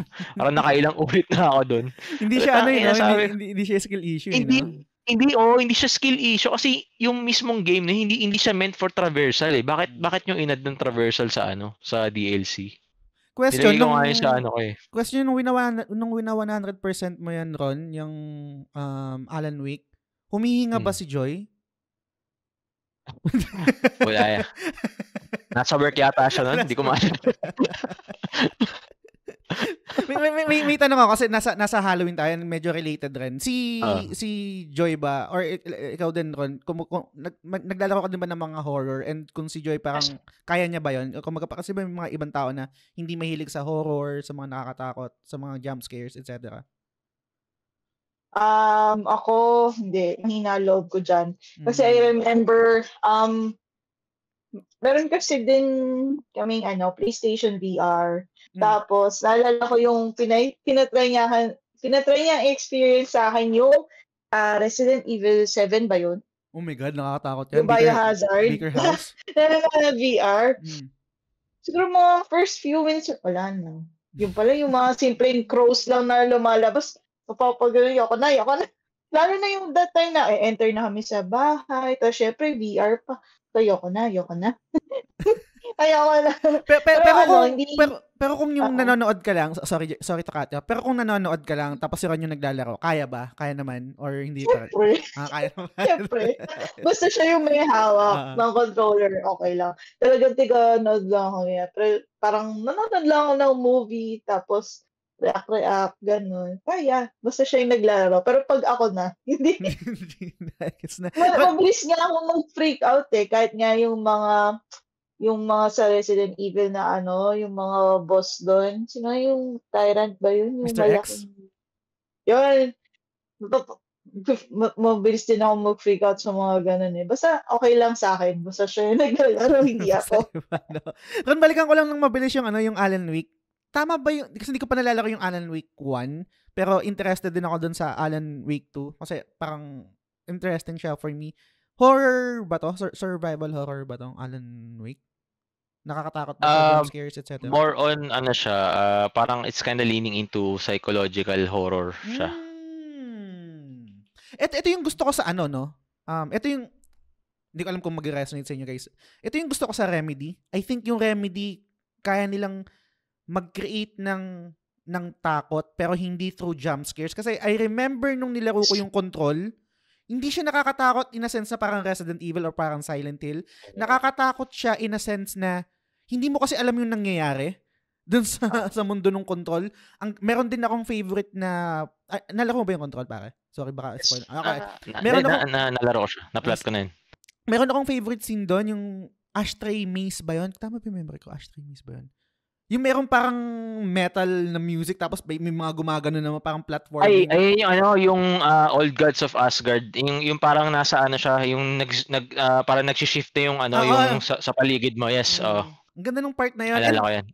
Hindi siya nakakatakot eh. Yung parang normal na matatakot ka. Nga yun monsters. Parang hype yun eh. Yung part na yun. Na hype ako dun eh. Parang adrenaline yung part na yun eh. Lalo yung tumugtog yung yung Old Gods of Asgard. Totoo. Hangas nun. Actually, same band din yun. Yung Old Gods of Asgard. Di ko alam kung parang talagang related sila sa Remedy. Kasi sila rin yung, may part din sa Alan Wake na, ayoko naman yung spoil. Basta may part din doon na parang sila yung tumugtog. Nice. And then, parang andun din yata sila yung banda na andun sila sa mismong, yung character nila mismo nasa Alan Wake. Nice. Yun din yung reason kung ba't gusto kong laruin yung Alan Wake. To sana magkaroon ako ng time. Kasi nga yung experience na yun, umulit lang ako, sorry. Pero yun yung gustong-gusto ko sa Remedy. Parang kaya nilang mag-create ng vibe na unsettling. I think yun yung perfect word doon. Unsettling siya. Hindi siya yung nakakatakot talaga na Resident Evil or Silent Hill Pero yun, unsettling. Lalo na yung lugar doon sa Old House ba yung tawag doon? Parang sorry, nakalimutan ko na. Old House, yung parang parang agency na Hindi mo kasi alam kung ano yung nangyayari doon Tapos 'di ba mayroong yung isang dumadalala ko. May isang part doon na parang isang character na yung nagwawales. Yung parang isang parang janitor. Janitor, di ba? Yung janitor.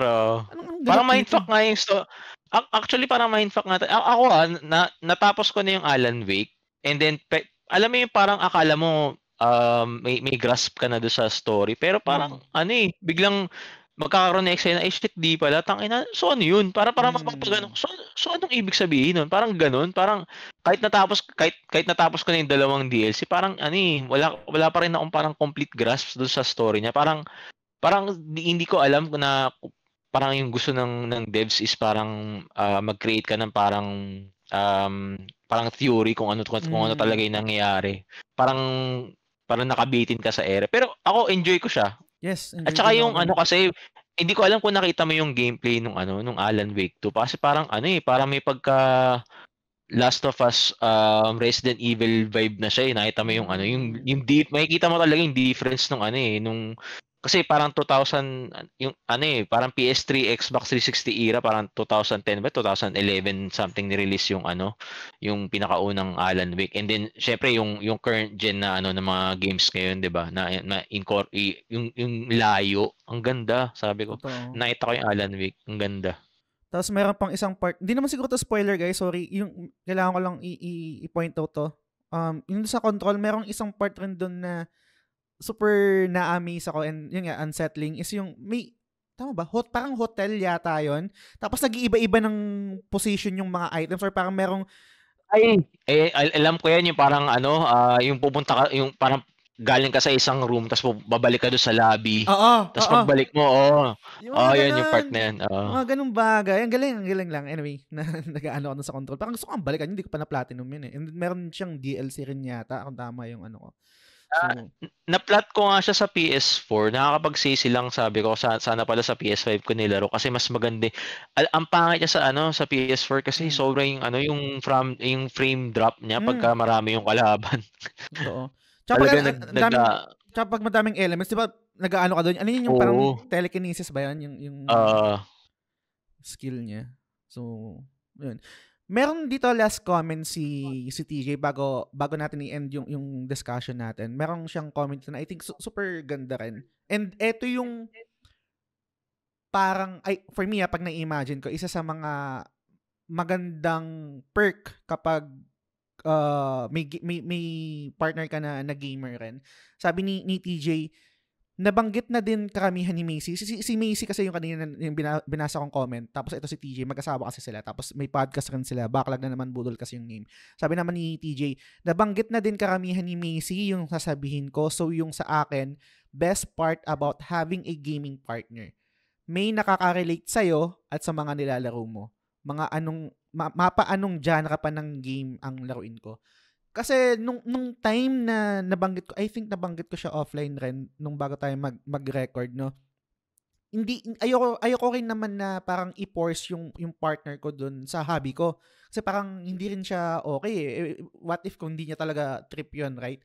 So ang naging dynamic is pag kunwari nagkukwento ko dun sa story ng Falsi, ng Cocoon, ng Pulse, Grand Pulse, hindi naman magigits nung partner ko yun sa FF13 Anong alam ko dyan? Same thing din kapag nag-explain siya sa akin na kinukwento niya yung defense against the dark arts, pensive, ano ba yung mga bagay na yan?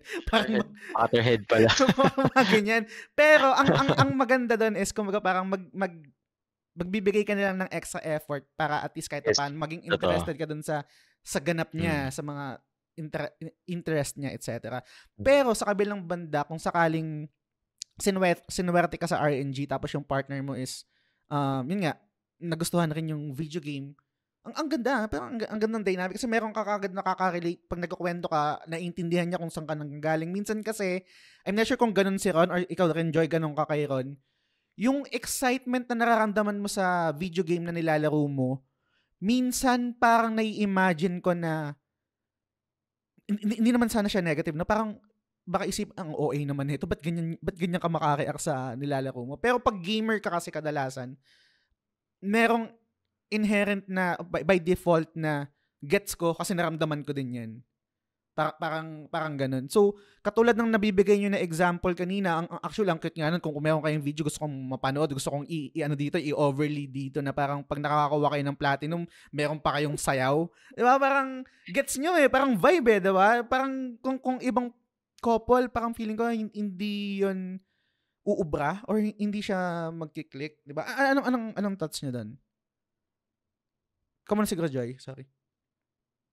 Siguro sa akin kasi, yun yan, more on, fusion na nga kami or combine na talaga yung naging hilig namin dyan. Like, siguro yung magiging line ko dyan is, his trophies are my trophies are his trophies na din. So, kaya parang, yun nga, regardless kung tulog siya, tulog ako, basta pag, ayan na, alam na talagang, kapikit ka, yun. Talaga parang nandun na yung excitement namin na parang, yun nga, achievement ko na, hey, dagdag na naman sa trophies natin. Kasi nga, yun nga, regardless, sa account niya na nga kami nag-trophyhan para doon na lang makarry over lahat. Kahit ako yung naglalaro. So, ganyan nga. So, parang more on combined talaga na lang namin yun na. My achievements, his achievements, my achievements. So, parang gano'n na lang talaga yun sa akin. So, yun yung nakakatawa lang. Ang yung ganda band namin na yun. Ang ganda nun, Joy. Ang ganda nung sinabi mo nun. Kasi, imagine niyo guys, kahit nga yung sa labas pa lang, let's say, di ba, hindi sa partner, ang dami nang naysayers or ang dami nang yung, ano bang napapalahan dyan sa trophy na yan? Di ba? Parang yung mga ganyan, di ba, sa mga groups, etc. So, may comment ka dun, Rod. Sige, go ahead. Hindi kasi sila kasi siguro in a way nagegets ko rin sila kasi nga parang yung iba nga sinasabi pa parang ano lang daw yan, online trinkets ang term na ginagamit nila. Hindi it's for me it's not about parang trinket sabi ko nga sa iyo di ba kanina, sabi ko for me, sabi ko parang ano yan parang pag may pinurchase ka and then pinaghirapan mo, yun yung resibo na parang siguro magiging ako na parang inaamin ko na parang bragging rights siya in a way. Yes. And siguro naman I have all the right kasi pinaghirapan ko yun di ba? Pinaghirapan ko yun. And then sense of achievement, wala namang masama na ipagyabang yun kasi wala ka namang tinatapakan na tao, wala ka namang inaargabyado. Ano naman kung pagyabang ko to, di ba? Achievement ko to di ba? Pinaghirapan ko to. So, di ba? Yung kaya yung iba doon, hindi na siguro mag-gets kasi nga they're not after trophies and then yung hindi nila maano yun kasi yung hindi nila maintindihan pa kasi wala pa sila doon sa part na parang yung pag nakapag-platinum kayo, yung pop, sabi mo nga yung pag-pop ng platinum na kaya 'di ba kaya kami dalawa parang gigisingin pa namin yung isa't isa para lang pagka kahit natutulog para lang makita yung pag-pop ng trophy kasi ganoon namin siya bina-value.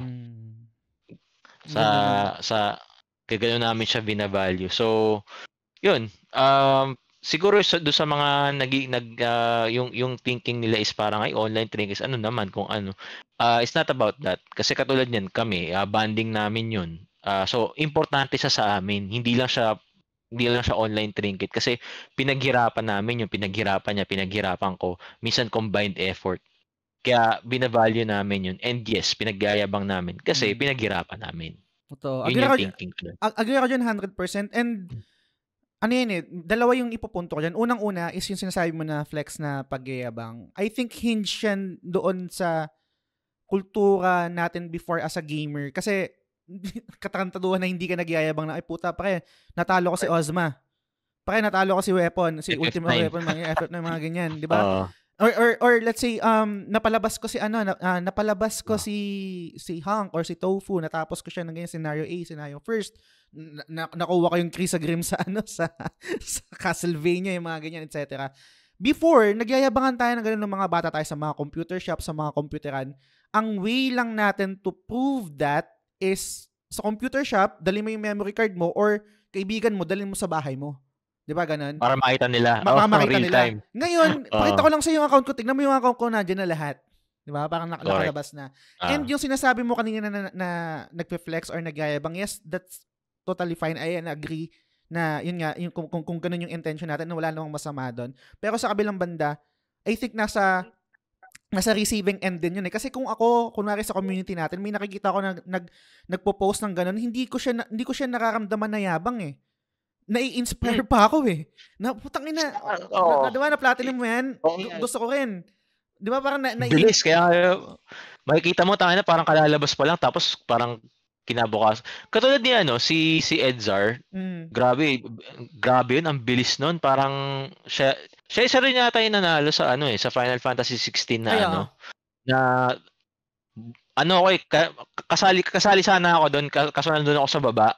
Parang di ba top 3 lang talaga yung in-acknowledge, pero parang may doon, honorable mention kasi tatlo, tapos tatlo doon sa baba na maliit, kasi parang panlima yata ako, so pang-una si Edzar.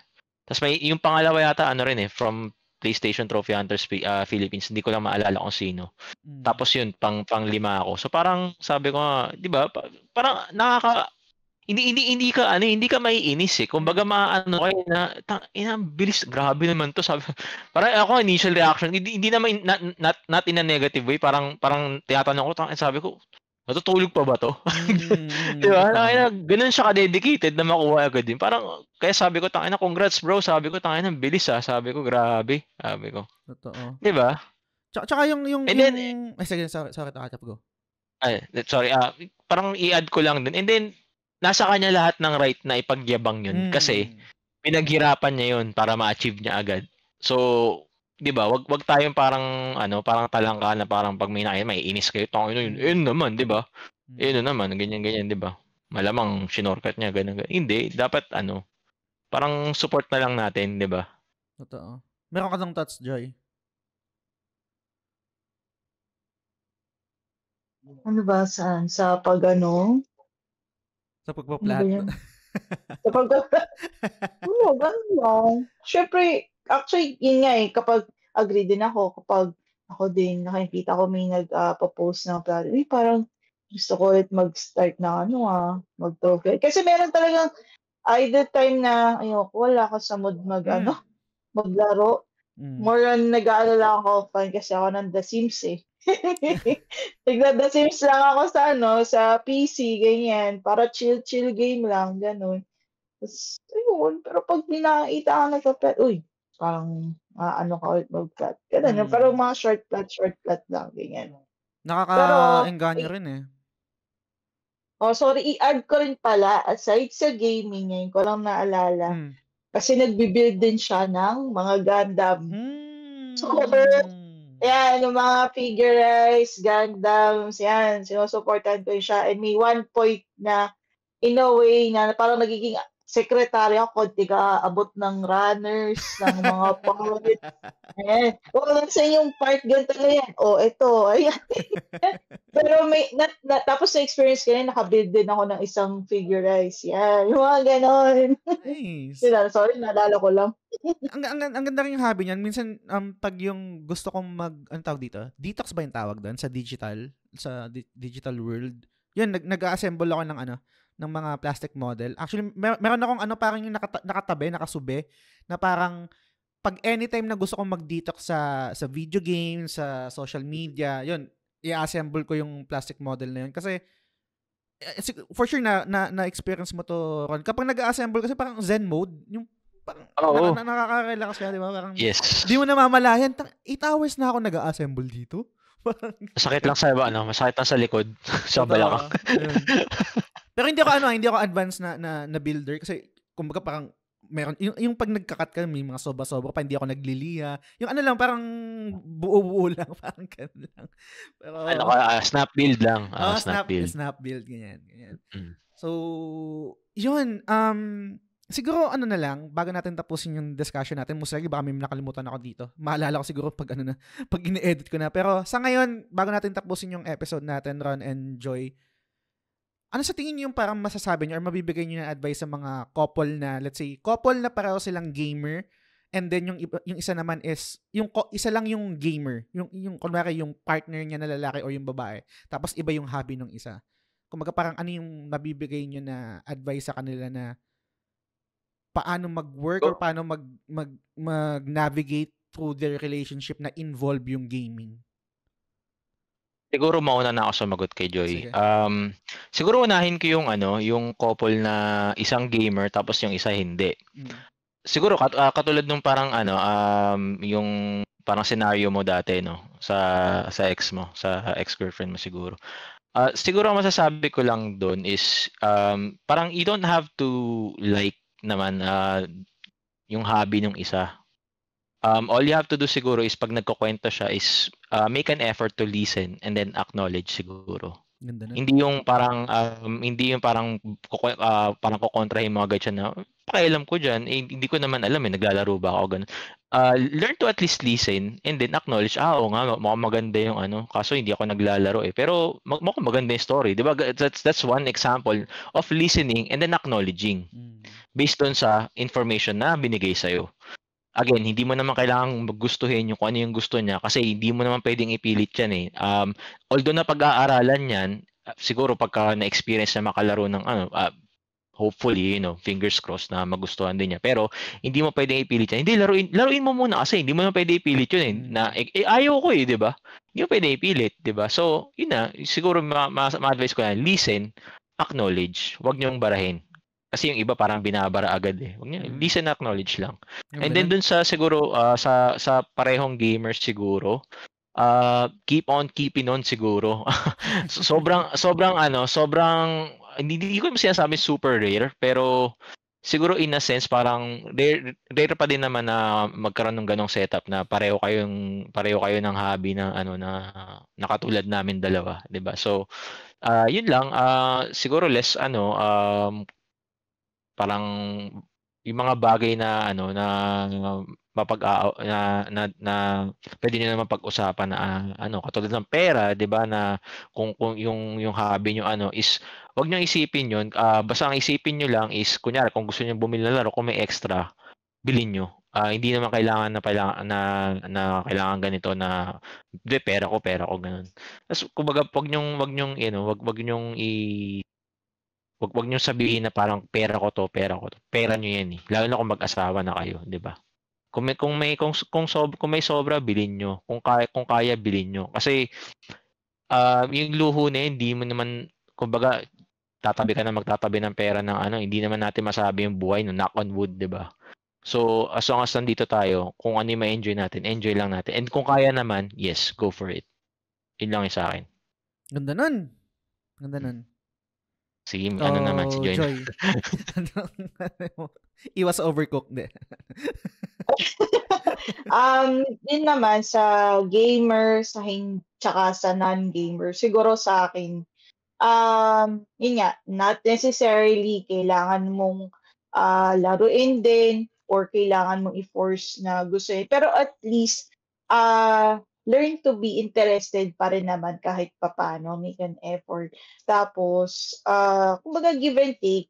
So, dapat kung siya na encourage ka, dapat ikaw din. So, parang kung hindi nyo trip, at least nga, ayun, magkaroon man lang kayo ng konting interest lang or at least appreciation na lang din. Or ask, bakit magkaroon kayo ng conversation na i-ask nyo yung sese, ano ba yung nagugustuhan mo dito? And ano ba yung ayaw mo? Or ikaw naman, ano ba gusto mo? Bakit ba bet na bet mo yan? Ano ba, ayun, yung mga ganun, explain mo nga sa akin. Ano bang meron dyan? So, yun lang. Tapos, kapag gamer kayo pa rin yan, enjoy each other silang panila. Kung nandiyan lang hanggat kaya, enjoy lang. Kasi hindi nyo rin masabi nga na parang ito pala talaga yung magiging bonding moment nyo na talagang dito. Mag-strengthen palalo ng relationship nyo sa isa't isa. Baka hindi mo, marami pa kayong matututunan in the long run na out of this bonding na ng papalang trait or kung ano man yan. Yun. Ganda nun. Ganda nun guys, no? Sa nakikinig. Comment nga kayo. So, kasi yun. Parang each other's support sa isa't isa. Ganda nun. Kasi dumadaldal na naman ako. Sorry, may naalala kasi ako. Parang meron, di ba, usual meme yung, naalala niyo yun, yung nagkaroon ng update, yung PlayStation na hindi na tumutunog kapag nag-open ka? Di ba, parang, ang daming, yung yung mga yung mga misis na na nagdanag. Oo, di ba? Mga ganun. Parang tuwang-tuwa sila na hindi natutunog yung PlayStation kasi parang pag nalaman ng asawa nila na naglalaro ko na naman, ganyan. Parang magagalit. So, okay yan. So mag-thank you sa inyo guys, Ron and Joy. Maraming salamat sa time na inalat nyo para sa podcast. Super nag-enjoy ako. Sa lahat ng nakinig, lahat ng nanonood ngayon, kung meron kayong comment, pwede kayong mag-comment directly sa Spotify. Meron doon, I think sa app lang siya available mag-comment ka. Pwede kayong mag-comment doon. Tapos, quick shoutout lang sa ating mga executive producers kanina na nabanggit ko. Sila Sands, sila Lance, sila Mike Rubio ng Xcore Gamer, si I Am Maku, si Mark D. Benagracia, si Yvette Suzanne Solivilla ng The RR Channel. And kayo din guys, kung gusto nyong mag-support or mag-pledge sa content na ginagawa ko, head over to patreon.com/thegamesilog-show. So, yun. Ron, enjoy. Meron ba kayong gustong i-promote, shoutout? Go ahead. Of course. Well, first of all, thank you Sir Jazz for inviting us sa podcast na to. It's a pleasure kasi sabi ko nga matagal ka na rin naikwento ni Silv sa akin. So sobrang thank you sa pag-invite sa podcast na to and super enjoy. Thank you. Nga pala guys, please support my page. Yung Facebook gaming page ko is Rontots Gaming. Same sa aking Twitch, Rontots space gaming. So Rontots RONTOTZ space gaming. Same lang siya sa Twitch ko. So kung mapadaan kayo, please do like and then follow sa Twitch. Thank you so much. Yun. Lagay ko din guys yung link dito sa episode description para dire-diretso. Alam ko super tamad nyo na mag-search. So parang isang click na lang yung link. Ikaw, Joy, may ka bang gusto i-shoutout or promote? Go ahead. Naku, wala eh. Wala kasi ako. Yun mismo. Same na rin conjugal na rin yan eh. Oo, same na rin yan. Talaga. Yun mismo eh. Support lang.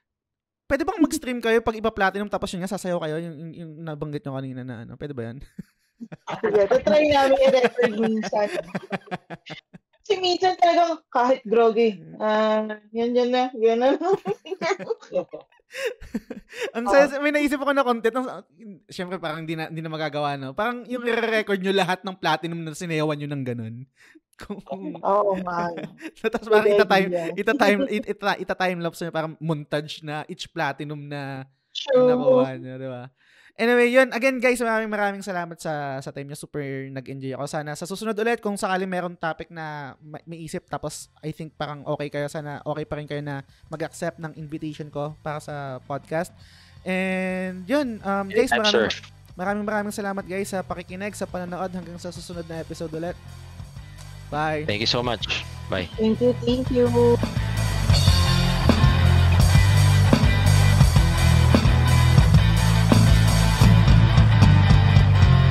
The Gamesilog Show is fan-supported at patreon.com/thegamesilog-show. The following names are current supporters and I'm eternally grateful for your kindness, support, and generosity. Sands, Lance, Mike Rubio ng Xcore Gamer, I Am Maku, Mark D. Benagracia, Yvette Solivilla ng The Ara Channel, Franz Galapon, Arnel Pableo, TJ Balyares ng Backlog na naman Budolcast, Silvs, Frederick Soriano ng Late na Gamer, Mar Valencia, Bay Ian ng Master RCB, Tess Macalanda, Ray Anthony Rivera, Benson Santa Ana, Kuya Benny, Hedzel, Macy Tang Balyares ng Casual Gamer vs. The World, Hey Kiko, Leo Cavite, Luigi Tumulak, Big Chungus, and Shalene Rivera. Maraming salamat sa inyo guys.